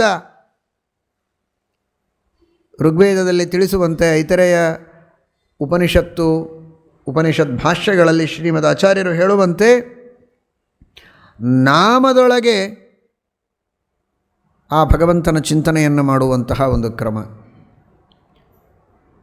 ಸತ್ಯನಿಧಿಗಳು ಸತ್ಯನಿಧಿ ತೀರ್ಥ ಶ್ರೀಪಾದಂಗಳವರು ದಿಗ್ವಿಜಯ ಮಾಡಿದರು. ಸತ್ಯನಿಧಿ ತೀರ್ಥ ಶ್ರೀಪಾದಂಗಳವರು ಪೂಜೆ ಮಾಡ್ತಾ ಇದ್ದಾರೆ. ಸತ್ಯನಿಧಿ ತೀರ್ಥ ಶ್ರೀಪಾದಂಗಳವರು ನಮ್ಮ ಮನೆಗೆ ಪೂಜೆಗೆ ಬರಬೇಕು. ಆ ಗುರುಗಳಿಟ್ಟ ನಾಮವನ್ನು ಎಷ್ಟು ಬಾರಿ ಶಿಷ್ಯರು ಇವರನ್ನು ಅತ್ಯಂತ ಭಕ್ತಿ ಶ್ರದ್ಧೆಗಳಿಂದ ಕರಿತಾ ಇದ್ದರೋ ಆ ಎಲ್ಲ ಪ್ರಸಂಗಗಳಲ್ಲಿ ಇವರು ಯಾವ ರೀತಿ ಭಗವಂತನ ಚಿಂತನೆ ಮಾಡ್ತಾ ಇದ್ದರು ಅಂತನ್ನುವುದರ ಒಂದು ಝಲಕ್ ಈ ಪ್ರಕೃತಿ ಶ್ರುತಿ ಸುಧಾ ಎಂಬ ಗ್ರಂಥದಲ್ಲಿ ನಮಗೆ ನೋಡಲಿಕ್ಕೆ ಸಿಗುತ್ತೆ. ನೋಡಿ, ನಿರ್ಭರಮಪಿ ನಿಜ ಗರ್ಭಂ ನಿಯತಂ ರಕ್ಷೇತ್ ಪ್ರಸೂರ್ಯದಿ ಪ್ರೇಮ್ಣ. ತಾಯಿ ಹೊರಲು ಬಹಳ ಕಷ್ಟ ಅಂತ ಅನಿಸಿದರೂ ಅದನ್ನು ಕಷ್ಟ ಅಂತ ಅಂದುಕೊಳ್ಳದೆ, ನಷ್ಟ ಅಂದುಕೊಳ್ಳದೆ, ತುಷ್ಟಳಾಗಿ ಇಷ್ಟಪಟ್ಟು ತನ್ನ ಗರ್ಭವನ್ನು ಎಷ್ಟು ಚೆನ್ನಾಗಿ ರಕ್ಷಣೆ ಮಾಡ್ತಾಳೆ. ಅಶಕ್ತಳು, ಮಾನವಳು, ಆದರೂ ಪ್ರೀತಿ ಅವಳನ್ನು ಆ ರೀತಿ ಮಾಡುವಂತೆ ಪ್ರಚೋದನೆ ಮಾಡುತ್ತೆ. ಸರ್ವಶಕ್ತನಾದ ಭಗವಂತ, ಅನಂತ ಸಾಮರ್ಥ್ಯ, ನಿಸ್ಸೀಮವಾದ ಕಾರುಣ್ಯ, ಒಂದು ಜನ್ಮದ ಸಂಬಂಧ ಅಲ್ಲ, ಅನಾದಿ ಕಾಲದ ಋಣಾನುಬಂಧ. ಊಹೆ ಮಾಡಲಿಕ್ಕೆ ಸಾಧ್ಯ ಇದೆಯಾ ಇದನ್ನು? ಒಂದು ಜನ್ಮದೊಳಗೆ ಹೆತ್ತ ಮಗನ ಮೇಲೆ ತಂದೆ ತಾಯಿಗಳು ಇಷ್ಟು ಪ್ರೀತಿ ಮಾಡ್ತಾರೆ. ಕೇವಲ ಇದನ್ನು ಊಹಿಸಿಕೊಳ್ಳಿ, ಇಮ್ಯಾಜಿನ್ ಮಾಡಿ ಅಷ್ಟೇ. ಯಾಕೆಂದರೆ ಇಂತಹ ಪರಿಸ್ಥಿತಿಗಳು ಬರೋದು ಕಷ್ಟ. ತಿಳಿದುಕೊಳ್ಳಿ, ಮತ್ತೆ ಮರುಜನ್ಮದಲ್ಲಿ ಅದೇ ಮಗುವಿಗೆ ನೀವು ಜನ್ಮ ನೀಡಿದ್ದೀರಿ, ನಿಮಗೆ ನೆನಪಿದೆ. ಕಳೆದ ಜನ್ಮದೊಳಗೆ ನೀವು ಅವನ ಮೇಲೆ ಮಾಡಿದ ಪ್ರೀತಿ ಹಾಗೇ ಇದೆ, ಅದು ಮರ್ತಿಲ್ಲ. ಮತ್ತೆ ಅದೇ ಮಗುವಿಗೆ ಜನ್ಮ ಕೊಟ್ಟರೆ ಪ್ರೀತಿ ಇಮ್ಮಡಿಯಾಯಿತು, ಮುಮ್ಮಡಿಯಾಯಿತು. ಮರೆತು ಬಿಡ್ತಾನೆ ಮನುಷ್ಯ. ಜನ್ಮಾಂತರದ ನೆನಪು ಯಾರಿಗೂ ಇರೋದಿಲ್ಲ, ಅದು ಬೇರೆ. ಇಮ್ಯಾಜಿನ್ ಮಾಡಿ. ಹೀಗಿದ್ದರೆ ಏನಾಗ್ತಿತ್ತು? ಒಂದೇ ಜನ್ಮದ ನಂಟಸ್ತಿಕೆ ಇಷ್ಟು ಗಹನವಾಗಿದ್ದರೆ 2, 3, 4 ಏನಾಗ್ತಾ ಇತ್ತು ಆ ಬಾಂಧವ್ಯ? ಎಂತಹ ಪ್ರೀತಿ, ಏನು ಬಂಧ, ಏನು ಅನುಬಂಧ. ಅರ್ಥ ಮಾಡಿಕೊಳ್ಳಿ, ನಮಗೂ ದೇವರಿಗೂ ಇರುವಂತಹ ಸಂಬಂಧ ಇದು 1 ಜನ್ಮದ್ದಲ್ಲ, 2 ಜನ್ಮದ್ದಲ್ಲ, 3 ಅಲ್ಲ, 100 ಅಲ್ಲ, 1000 ಅಲ್ಲ, ಅನಾದಿ ಕಾಲದಿಂದ ಅನಂತ ಜನ್ಮಗಳಲ್ಲಿ ಆ ಭಗವಂತನಿಗೆ ನಾವು ಮಕ್ಕಳಾಗಿ ಬಂದಿದ್ದೇವೆ. ಇನ್ನನಂತ ಕಾಲದವರೆಗೆ ಆ ಭಗವಂತನ ಪ್ರೀತಿಯ ಮಕ್ಕಳಾಗಿಯೇ ನಾವಿರ್ತೇವೆ. ಮೋಕ್ಷದಲ್ಲಿಯೂ ಆ ಭಗವಂತನ ಪ್ರೀತಿಯ ಅನುಗ್ರಹದ ರಕ್ಷೆಯಲ್ಲಿಯೇ ನಾವಿರ್ತೇವೆ. ಇಂತಹ ಅನಾದ್ಯನಂತ ಕಾಲದ ಸಂಬಂಧ ಇರುವಂತಹ ಆ ಭಗವಂತ ನಮ್ಮ ಮೇಲೆ ಎಷ್ಟು ಪ್ರೀತಿಯನ್ನು ಮಾಡ್ತಾ ಇದ್ದಾರೆ, ಎಂತಹ ವಾತ್ಸಲ್ಯ, ಎಂತಹ ದಯೆ, ಎಂತಹ ಕಾರುಣ್ಯ. ಅಂಥ ದೇವರು ನಮ್ಮನ್ನು ರಕ್ಷಣೆ ಮಾಡದೆಯೇ ಬಿಡ್ತಾನ? ಏನು ಸತ್ಯನಿಧಿ ತೀರ್ಥ ಶ್ರೀಪಾದಂಗಳವರ ಆ ಉಪದೇಶದ ಸರಣಿ. ಮೋಕ್ಷ ಯಾವತ್ತಾಗುತ್ತೋ ಗೊತ್ತಿಲ್ಲ, ಈ ಅನುಸಂಧಾನವನ್ನು ಮಾಡಿದರೇ ಆ ಆನಂದವಾಗ್ತದೆ. ನಿರ್ಭರಮಪಿ ನಿಜ ಗರ್ಭಂ ನಿಯತಂ ರಕ್ಷೇತ್ ಪ್ರಸೂರ್ಯದಿ ಪ್ರೇಮಣ. ಆ ಶಬ್ದಗಳು ಹೇಗಿವೆ ನೋಡಿ. ಕುಕ್ಷಿಸ್ಥಂ ಜಗದೇತದ್ ರಕ್ಷೇತ್ ನಿತ್ಯಂ ಜಗನ್ನಿಧಿ ಸತ್ಯಂ. ತಮಗೆ ಸತ್ಯನಿಧಿ ಅಂತ ಹೆಸರಿಟ್ಟದ್ದರ ಅನುಸಂಧಾನ ಹೀಗೆ ಮಾಡ್ತಾ ಇದ್ದಾರೆ. ಜಗನ್ನಿಧಿ ಸತ್ಯಂ. ನಿಶ್ಚಿತವಾಗಿಯೂ ತನ್ನ ಕುಕ್ಷಿಯೊಳಗಿರುವಂತಹ ಈ ಎಲ್ಲ ನಿರಕ್ಷರ ಕುಕ್ಷಿಗಳು, ಸಾಕ್ಷರ ಕುಕ್ಷಿಗಳು ಎಲ್ಲರನ್ನೂ ತನ್ನ ಕುಕ್ಷಿಯೊಳಗಿಟ್ಟುಕೊಂಡು ಆ ಭಗವಂತ ರಕ್ಷಣೆ ಮಾಡಿಯೇ ಮಾಡ್ತಾನೆ. ಕಾರಣ ಅವನು ತಾಯಿ, ನಿಜವಾದ ತಾಯಿ. ಹರಿರೇವ ಪರೋ ಹರಿರೇವ ಗುರು ಹರಿರೇವ ಜಗತ್ಪಿತೃ ಮಾತೃಗತಿ. ನಿಶ್ಚಿತವಾಗಿಯೂ ಆ ಭಗವಂತ ನಮ್ಮನ್ನು ರಕ್ಷಣೆ ಮಾಡ್ತಾನೆ ಅಂತ ಸತ್ಯನಿಧಿ ತೀರ್ಥ ಶ್ರೀಪಾದಂಗಳವರು ಸಂದೇಶವನ್ನು ಕೊಡ್ತಾರೆ. ಶಿಕ್ಷಯತೋಪಿ ನರೇಂದ್ರನ ಅರ್ಥ ಏನು? ಸತ್ಯನಿಧಿ ತೀರ್ಥ ಶ್ರೀಪಾದಂಗಳವರಿಗೆ ಆ ರಾಜರುಗಳ ಮೇಲೆ, ಶ್ರೀಮಂತರ ಮೇಲೆ, ಪ್ರಭುಗಳ ಮೇಲೆ ಕಟಾಕ್ಷ. ಆದರೆ ಅನೇಕ ಪ್ರಭುಗಳು ಅವರ ಶಿಷ್ಯರಾಗಿದ್ದಾರೆ, ಅವರನ್ನು ಅನುಗ್ರಹ ಮಾಡುತ್ತಾರೆ. ಆದರೆ ಅವರಿಗೆ ಅನುಗ್ರಹ ಮಾಡೋದಕ್ಕಾಗಿ ಪ್ರಭುಗಳನ್ನು, ರಾಜರುಗಳನ್ನು ಸಂಪರ್ಕಿಸಿದವರೇ ಹೊರತು ಅವರಿಗೆ ಜಿ ಅಂದು ಹಣ ಸಂಪಾದನೆ ಮಾಡುವುದಕ್ಕಲ್ಲ ಅನ್ನುವುದು ಇದರಿಂದ ಸ್ಪಷ್ಟ. ಹೊಡಿತಾರೆ, ಬಡಿತಾರೆ, ಮಾತಿಗೆ ಸಿಟ್ಟು, ಅಹಂಕಾರ, ದರ್ಪ. ಅಂತಹ ರಾಜರುಗಳನ್ನು ಸ್ತೋತ್ರ ಮಾಡಿ ಸಂತೋಷಪಡಿಸಿ ಅವರು ಬೀಸಿ ಎಸೆಯುವ ಕಾಸುಗಳನ್ನು ಭಾರೀ ದೊಡ್ಡ ಭಾಗ್ಯ ಅಂತ ತಲೆಯ ಮೇಲೆ ಇಟ್ಟುಕೊಂಡು ಕುಣಿತೀರಲ್ಲ. ನಮೇ ಭಕ್ತ ಪ್ರಣಶ್ಯತಿ ಅನನ್ಯಾಶ್ಚಿಂತಯಂತೋ ಮಾಂ ಯೇ ಜನಾಃ ಪರ್ಯುಪಾಸತೆ ತೇಷಾಂ ನಿತ್ಯಾಭಿಯುಕ್ತಾನಾಂ ಯೋಗಕ್ಷೇಮಂ ವಹಾಮ್ಯಹಂ ಅಂತ ತನ್ನನ್ನು ನಂಬಿದವರಿಗೆ, ಭಕ್ತರಿಗೆ ರಕ್ಷಣೆ ಮಾಡ್ತೇನೆ ಅಂತ ಟೊಂಕ ಕಟ್ಟಿಕೊಂಡು ನಿಂತ ಆ ಭಗವಂತನನ್ನು ಭಜಿಸುವುದಕ್ಕೆ ಮುಂದೆ ಬರೋದಿಲ್ವಲ್ಲೋ ನೀವು? ನಿಮ್ಮನ್ನು ಶಿಕ್ಷೆಗೆ ಗುರಿ ಮಾಡುವ ರಾಜರನ್ನು ಭಜಿಸುವುದಕ್ಕೆ ನೀವು ಓಡಿ ಹೋಗ್ತೀರಾ? ಸ್ವೀಕೃತ ರಕ್ಷಾ ದೀಕ್ಷಂನ ಶ್ರೀಪತಿಮಾಶ್ರಯಂತಿ ನಿರಪೇಕ್ಷಂ. ನಿಮ್ಮಿಂದ ಏನೂ ಬಯಸೋದಿಲ್ಲ ಅವನ ಸ್ಮರಣೆ ಮಾಡಿದರೆ ಸಾಕು ಅಂತ. ನೀವೇನಾದರೂ ರಾಜರುಗಳಿಗೆ ಟ್ಯಾಕ್ಸ್ ಕೊಟ್ಟರೆ ಅದನ್ನು ಮತ್ತೆ ತಿರುಗಿ ಕೊಡ್ತಾನೆ ನಿಮಗೆ? ದೇಶದ ರಕ್ಷಣೆಗಾಗಿಯೇ ಉಪಯೋಗಿಸ್ತಾರೆ ಎನ್ನುವುದು ನಿಜ. ಆದರೆ ಕೊಟ್ಟದ್ದು ಹಾಗೇ ನಿಮಗೆ ತಿರುಗಂತೂ ಬರೋದಿಲ್ಲ. ಅದು ಕೊಟ್ಟು ಬರಬೇಕು ಅಷ್ಟೇ. ಇಲ್ಲಿ ನೀವು ಕೊಟ್ಟ ನೈವೇದ್ಯ ನಿಮಗೇ ಇರುತ್ತೆ. ನೀವು ದೇವರಿಗೆ ಅರ್ಪಣೆ ಮಾಡಿದ್ದು ಮತ್ತು ನಿಮಗೇ ಉಪಯೋಗಕ್ಕೆ. ಸಿದ್ಧಮೇವಾನ್ನ ವಸ್ತ್ರಾದ್ಯಂ ವಿಷ್ಣೋ ಸ್ವಾತಂತ್ರ್ಯತಃ ಸದಾ ಸ್ವಾರ್ಥಂ ಸಮರ್ಪಯೇದ್ವಿಷ್ಣು ಯಥಾ ಪ್ರಾಣೇ ಸುರಾಃ ಪುರ. ಅನ್ನವನ್ನು ಸಮರ್ಪಣೆ ಮಾಡ್ತೀರಾ, ನೀವೇ ಸ್ವೀಕಾರ ಮಾಡ್ತೀರಿ. ವಸ್ತ್ರವನ್ನು ಸಮರ್ಪಣೆ ಮಾಡಿ ನೀವೇ ಸ್ವೀಕಾರ ಮಾಡ್ತೀರಿ. ಇಷ್ಟು ಕಾರುಣ್ಯವನ್ನು ತೋರುವ ಭಗವಂತನ ಸೇವೆಯನ್ನು ಮಾಡುವಂತಹ ಔದಾರ್ಯ ಇಲ್ಲ. ಶ್ರೀಮಂತರ ಸೇವೆಯನ್ನೇ ಮಾಡಬೇಕು ಅಂತ ಇಚ್ಛೆ ಇದ್ದರೆ ಮಾಡಿ, ದೊಡ್ಡ ಶ್ರೀಮಂತರ ಸೇವೆ ಮಾಡಿ. ಇಷ್ಟೇ ನಾವು ಹೇಳೋದು, ಬೇರೆ ಏನು ಹೇಳ್ತಾ ಇಲ್ಲ. ಶ್ರೀಮಾನ್ ಯದಿ ಸಂಸೇವ್ಯ ತರ್ಹಿ ಶ್ರೀಕಾಂತ ಏವ ಸಂಸೇವ್ಯ ಅಥ ಚೇದುತ್ತಮ ಪುರುಷೋತ್ತಮ ತರ್ಹಿ ಸಂಸೇವ್ಯ. ದೊಡ್ಡ ಜನ ಬೇಕು. ನಮ್ಮ ಸ್ಟೇಟಸ್ ಏನು? ಸ್ಟೇಟಸ್ಸು ಸ್ಟೇಟಸ್ ಅಷ್ಟೇ. ಏನು ಸ್ಟೇಟಸ್ಸು? ಸರ್ವೋತ್ತಮನಾದ ಭಗವಂತನನ್ನು ಭಜಿಸು. ಅವನು ತನ್ನ ಎಲ್ಲ ಸ್ಟೇಟಸ್ಸು ಬಿಟ್ಟು ನೀವು ಮಾಡುವ ಪೂಜೆಯನ್ನು ಸ್ವೀಕಾರ ಮಾಡ್ತಾನೆ. ಇದು ದೊಡ್ಡ ಭಾಗ್ಯ. ನಿಂದೇನೋ ಸ್ಟೇಟಸ್ಸು? ಲಕ್ಷ್ಮೀಪತಿಯಾದ ಭಗವಂತನಿಗಿಂತಲೂ ದೊಡ್ಡ ಶ್ರೀಮಂತರ್ಯಾರು? ಭೂಮಿರಾಪೋ ನಲೋ ವಾಯು ಖಮ್ಮನೋ ಬುದ್ಧಿರೇವ ಚ ಅಹಂಕಾರ ಇತೀಯಂ ಮೇ ಭಿನ್ನ ಪ್ರಕೃತಿರಷ್ಟಧ. ನಿನ್ನದೇನು ಆಸ್ತಿ ಅಂತ ಕೇಳಿದರೆ ದೇವರು ಫೈಲ್ ಮಾಡಿದ್ದಾನೆ ಭಗವದ್ಗೀತಾದೊಳಗೇನೆ. ಟ್ಯಾಕ್ಸ್ ಇಲ್ಲ ಅದಕ್ಕೆ, ಆದರೆ ಇನ್ಕಮ್ ಏನು ಅಂತ ಫೈಲ್ ಮಾಡಿಬಿಟ್ಟಿದ್ದಾನೆ. ಇನ್ಕಮ್ ಟ್ಯಾಕ್ಸ್ ಇಲ್ಲ ಅಷ್ಟೇ, ಅದಕ್ಕೆ ಯಾರಿಗೂ ಕೊಡಬೇಕು. ಸರ್ವೋತ್ತಮ. ನಿನ್ನದೇನು ಆಸ್ತಿ ಕೃಷ್ಣ? ಏನು ನಿನ್ನ ಆಸ್ತಿ? ಭೂಮಿ ಆಪಃ ಅನಲಃ ವಾಯು ಖಂ ಮನಃ ಬುದ್ಧಿರೇವಚ ಅಹಂಕಾರ ಇತಿ ಎಮ್ಮೆ ಭಿನ್ನಾ ಪ್ರಕೃತಿರಷ್ಟಥ. ಏನು ಉಳಿತೇನೆ ಜಗತ್ತಿನಲ್ಲಿ? ಏನು ಉಳಿಯಿಲ್ಲ. ಇಲ್ಲಿ ಮಹತ್ತತ್ವವನ್ನು ಉಪಲಕ್ಷಣತೆಯ ತೆಗೆದುಕೊಳ್ಳಬೇಕು ಅಂತ ಹೇಳಿದ್ದಾರೆ ಶ್ರೀಮದಾಚಾರ್ಯರು. ಎಲ್ಲ ಬಂತು. ಪ್ರಕೃತಿ ಮಹದ ಅಹಂಕಾರಾದಿ ಎಲ್ಲ ತತ್ವಗಳು ನನ್ನವು.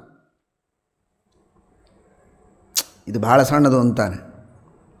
ಅಪರೇಯಮಿತಸ್ತ್ವನ್ಯಾಂ ಪ್ರಕೃತಿಂ ವಿದ್ಯಮೇ ಪರಾಂ ಜೀವಭೂತಾಂ ಮಹಾಬಾಹೋ ಯೇದಂ ಧಾರ್ಯತೆ ಜಗತ್. ಈ ಜಡ ಪ್ರಕೃತಿ ಇದು ನಿಮ್ಮೆಲ್ಲರ ದೃಷ್ಟಿಯಲ್ಲಿ ಬಹಳ ದೊಡ್ಡ ಐಶ್ವರ್ಯ ಅಂತ ಹೇಳಿದ್ದು ಮೊದಲು ಅಷ್ಟೇ. ಆದರೆ ಇದು ಬಹಳ ಚಿಕ್ಕದು. ಇದು ಜಡ. ಮಹಾಚೇತನಳು, ಬ್ರಹ್ಮಾದಿ ದೇವತೆಗಳಿಗಿಂತ ಉತ್ತಮಳು.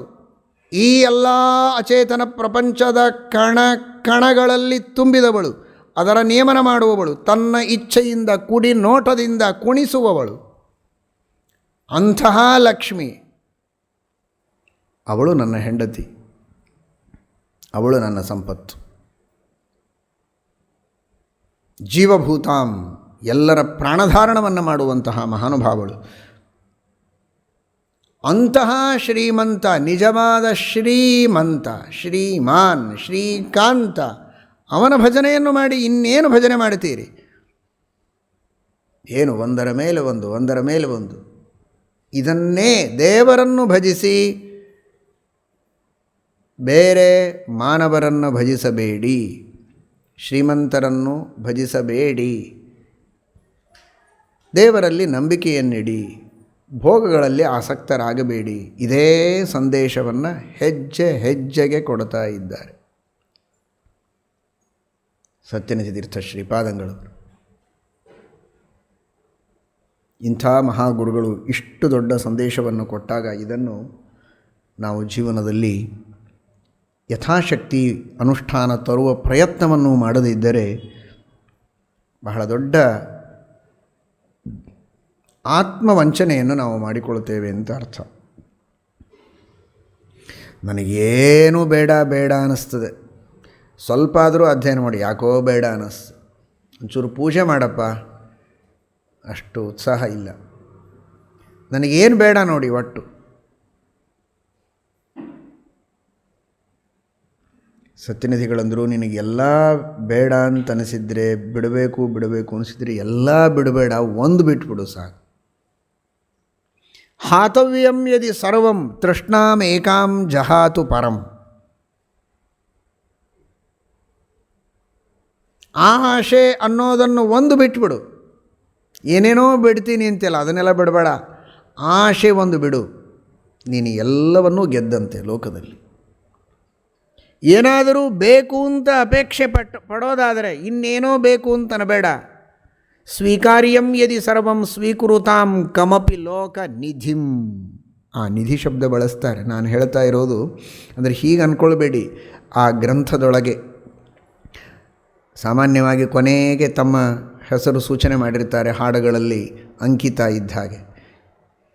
ಇದೇನು ಹೆಚ್ಚು ಕಡಿಮೆ ಮೇಲಿಂದ ಮೇಲೆ ಆ ನಿಧಿ ನಿಧಿ ಎನ್ನುವ ಶಬ್ದ ಬರ್ತಾ ಇದೆ ಅಂತ. ಇದು ಅಂಕಿತ, ಮೇಲಿಂದ ಮೇಲೆ ತಮ್ಮ ಹೆಸರು ಬರಬೇಕು ಅನ್ನೋ ದೃಷ್ಟಿಯಿಂದ ಅಲ್ಲ. ಅಂಕಿತ ಒಂದು ಸಲ ಸಾಕು, ಅದು ಸಂಪ್ರದಾಯ. ಹಾಗೆ ಒಮ್ಮೆ ಹೇಳಿದರೆ ಸಾಕಾಗಿತ್ತು. ಆ ದೃಷ್ಟಿ ಅಲ್ಲ ಇಲ್ಲಿ. ಗುರುಗಳು ತಮಗೆ ನೀಡಿದ ಆ ಹೆಸರಿನಲ್ಲಿ ಭಗವಂತನ ಚಿಂತನವನ್ನು ಯಾವ ರೀತಿ ತಾವು ಮಾಡ್ತಾ ಇದ್ದಾರೆ. ಅವನು ಸತ್ಯನಿಧಿ, ಅವನು ಲೋಕನಿಧಿ, ಅವನು ಶಾಶ್ವತ ನಿಧಿ, ಅವನು ನಿತ್ಯ ನಿಧಿ, ಅವನು ಶ್ರೀನಿಧಿ ಎಂಬುದಾಗಿ ಚಿಂತನವನ್ನು ಮಾಡಿ, ಹೀಗೆ ನೀವು ನಿಮ್ಮ ಹೆಸರಿನ ಹಿನ್ನೆಲೆಯಲ್ಲಿಯೂ ಭಗವಂತನ ಗುಣಗಳ ಚಿಂತನೆ ಮಾಡಿ, ಚಿಂತನೆ ಮಾಡಲಿಕ್ಕೆ ಬರೋವಂಥ ಹೆಸರನ್ನು ನಿಮ್ಮ ಮಕ್ಕಳಿಗೆ ನೀವಿಡಿ. ನಿಮ್ಮ ತಂದೆ ತಾಯಿಗಳು ನಿಮಗೆ ಹಾಗೆ ಇಟ್ಟಿರ್ತಾರೆ, ನೀವು ಹಾಗೆ ನಿಮ್ಮ ಮಕ್ಕಳಿಗೆ ಇಟ್ಟು ಆ ಭಗವಂತನ ಗುಣಗಳ ಚಿಂತನೆ ಮಾಡುವ ರೂಢಿಯನ್ನು ಮಾಡಿಕೊಳ್ಳಿ. ತನ್ನ ಹೆಸರು ಬಂತು ಅಂದರೆ ಕಿವಿ ನಿಗಿರುತ್ತವೆ ಕೋಡಿನಂತೆ. ನರವಿಷಾಣ ಇಲ್ಲ ಅಂತ. ಆದರೆ ಇವನ ಕಿವಿಗಳೇ ವಿಷಾಣದಂತೆ ಕೋಡಿನಂತೆ ನಿಲ್ತವೆ. ನರವಿಷಾಣವು ಸತ್ಯವೋ ಸಂಶಯ ಬರುವಂತೆ ಮಾಡುವ ರೀತಿಯಲ್ಲಿ, ಯಾಕೆ ತನ್ನ ಹೆಸರು ಬಂತು, ಕಿವಿ ನಿಗರಿತು. ಆ ರೀತಿ ಅಹಂಕಾರಕ್ಕಾಗಿ ಆತ್ಮಸ್ತುತಿ ಶ್ರವಣದಿಂದ ಬರುವಂತಹ ಆ ನೀಚ ಆನಂದದ ಅನುಭವಕ್ಕಾಗಿ ನಿಮ್ಮ ಹೆಸರನ್ನು ಕೇಳಬೇಡಿ.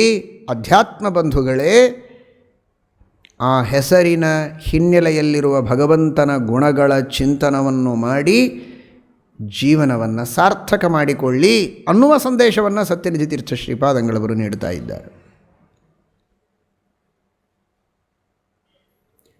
ಗುರುಗಳೇ, ಬಹಳ ಆಯಿತು ಉಪದೇಶ, ದಯವಿಟ್ಟು ನಮಗೊಂದು ಸ್ವಲ್ಪ ಅವಕಾಶ ಕೊಡಿ. ತಾವು ವಿರಕ್ತರು, ಯತಿವರೇಣ್ಯರು, ನಾವೆಲ್ಲ ಶಿಷ್ಯರು. ಶಿಷ್ಯರೆಲ್ಲ ವಿಜ್ಞಾಪನ ಮಾಡಿಕೊಂಡಂತೆ ಹೀಗಂದಿರಬಹುದು ಶಿಷ್ಯರು. ನಾವೆಲ್ಲ ಜೀವನದೊಳಗೆ ಮದುವೆ, ಮಕ್ಕಳು, ಮೊಮ್ಮಕ್ಕಳು ಎಲ್ಲರನ್ನು ನೋಡಿ ಮರಿಮಕ್ಕಳು ಆದಮೇಲೆ ಬಂಗಾರದ ಹೂ ಹಾರಿಸಿಕೊಂಡು ಅದನ್ನೆಲ್ಲ ಮುಗಿಸಿಕೊಂಡು ಹೂಗಳನ್ನು ಯಾರ್ಯಾರಿಗೆ ಕೊಡಬೇಕೋ ಅವರಿಗೆ ಕೊಟ್ಟು ಅದರೊಳಗೆ ಒಂದು ಹೂವನ್ನು ಬೇಕಾದ್ರೆ ತಂದು ನಿಮ್ಮ ಪಾದಕ್ಕೂ ಅರ್ಪಣೆ ಮಾಡಿ ಆಗ ನಿಮ್ಮ ಉಪದೇಶವನ್ನು ನಾವು ಕೇಳಲಿಕ್ಕೆ ಬರ್ತೀವಿ. ಸತ್ಯನಿಧಿ ತೀರ್ಥ ಶ್ರೀಪಾದಂಗಳವರು ಪ್ರಾಯ ಸಮುದ್ರಕ್ಕೆ ಕರೆದುಕೊಂಡು ಹೋದರು ಅಂತ ಅನ್ನಿಸ್ತದೆ. ಸಮುದ್ರದ ತೀರದಲ್ಲಿ ಕೂಡಿಸಿ, ಸ್ವಾಮಿ ಬಹಳ ಹೊತ್ತಾಯಿತು, ಮತ್ತೆ ಪೂಜೆ ಆಗಬೇಕು, ಊಟ ಎಲ್ಲ ಆಗಬೇಕು, ಹಸಿವಾಗಿದೆ, ಬೇಗ ಸ್ನಾನ ಆಗಲಿ. ಸ್ವಲ್ಪ ನಿಲ್ಲಿಯಪ್ಪ, ತೆರೆ ನಿಲ್ಲಿ, ತೆರೆ ನಿಂತ ಮೇಲೆ ಸ್ನಾನ ಮಾಡೋಣ, ಯಾಕೆ ಅವಸರ ಅಂತ. ಏನು ಸ್ವಾಮಿಗಳೇ, ತೆರೆ ಯಾವತ್ತು ನಿಲ್ಲಬೇಕು, ನೀವು ಯಾವತ್ತು ಸ್ನಾನ ಮಾಡೋದು, ನಮ್ಮ ಗತಿ ಏನು? ನಿಮ್ಮ ಭೋಗದ ಆಶೆ ಎಂದು ತೀರಬೇಕು, ಯಾವಾಗ ನಿಮಗೆ ವೈರಾಗ್ಯ ಬರಬೇಕು, ನೀವು ನಮ್ಮ ಹತ್ರ ಬರೋದು ಯಾವಾಗ ಅಂತ.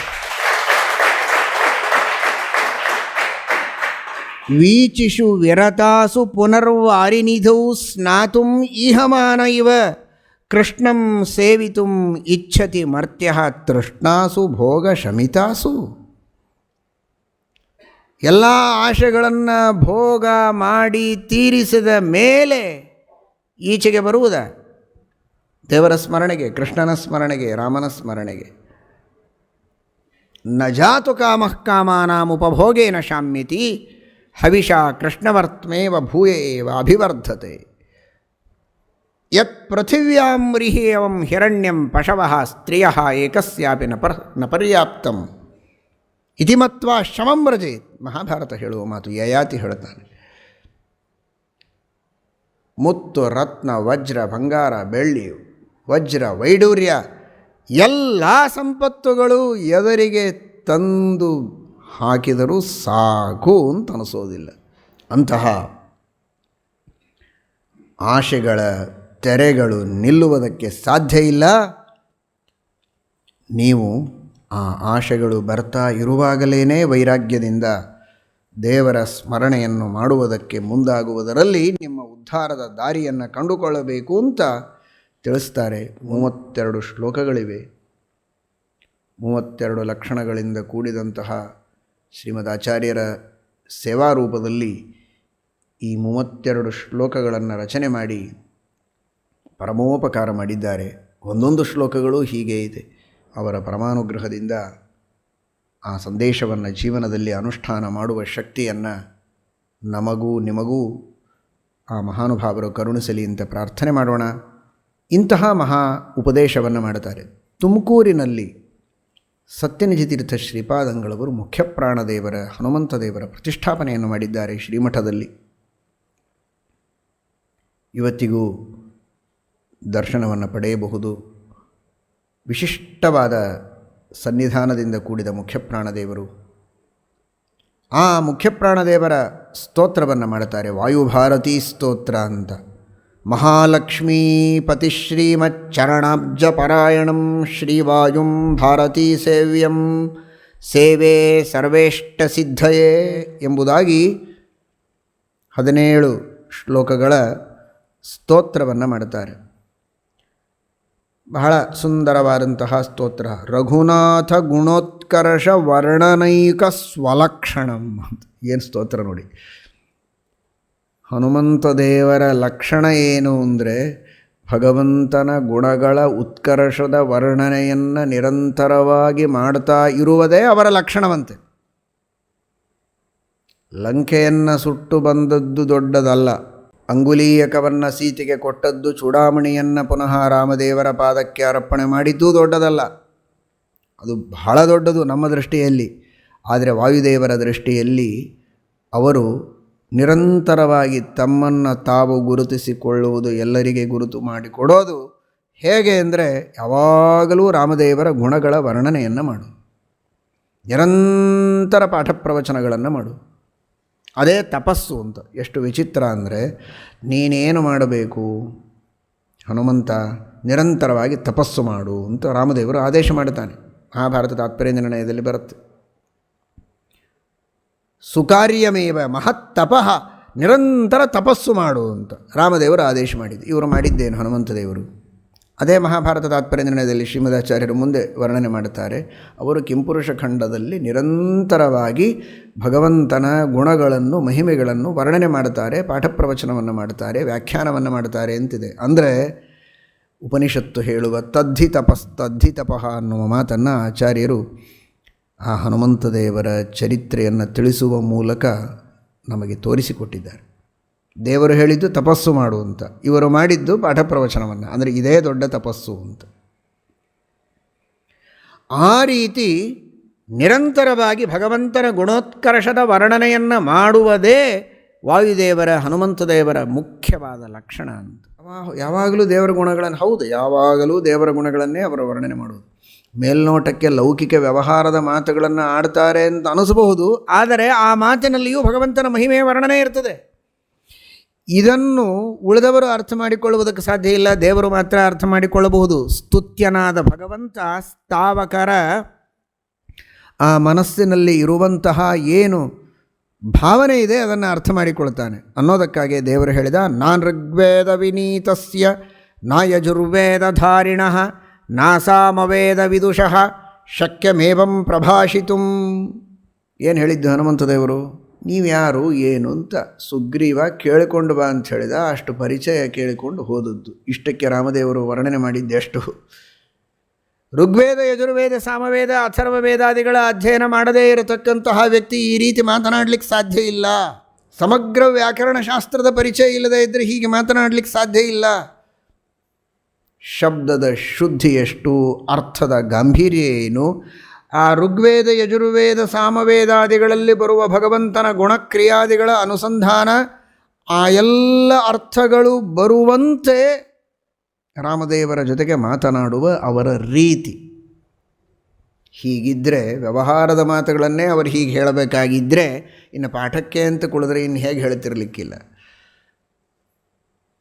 ಆ ದೃಷ್ಟಿಯಲ್ಲಿ ರಘುನಾಥ ಗುಣೋತ್ಕರ್ಷ ವರ್ಣನೈಕ ಸ್ವಲಕ್ಷಣಂ ಶ್ರೀವಾಯುಂ ಭಾರತೀ ಸೇವ್ಯಂ ಸೇವೆ ಸರ್ವೇಷ್ಟ ಸಿದ್ಧಯೇ ಎಂಬುದಾಗಿ ಅವರು ಅದ್ಭುತವಾದ ರೀತಿಯಲ್ಲಿ ವಾಯುದೇವರ ಸ್ತೋತ್ರವನ್ನು ಮಾಡುತ್ತಾರೆ ಮಹಾನುಭಾವರು.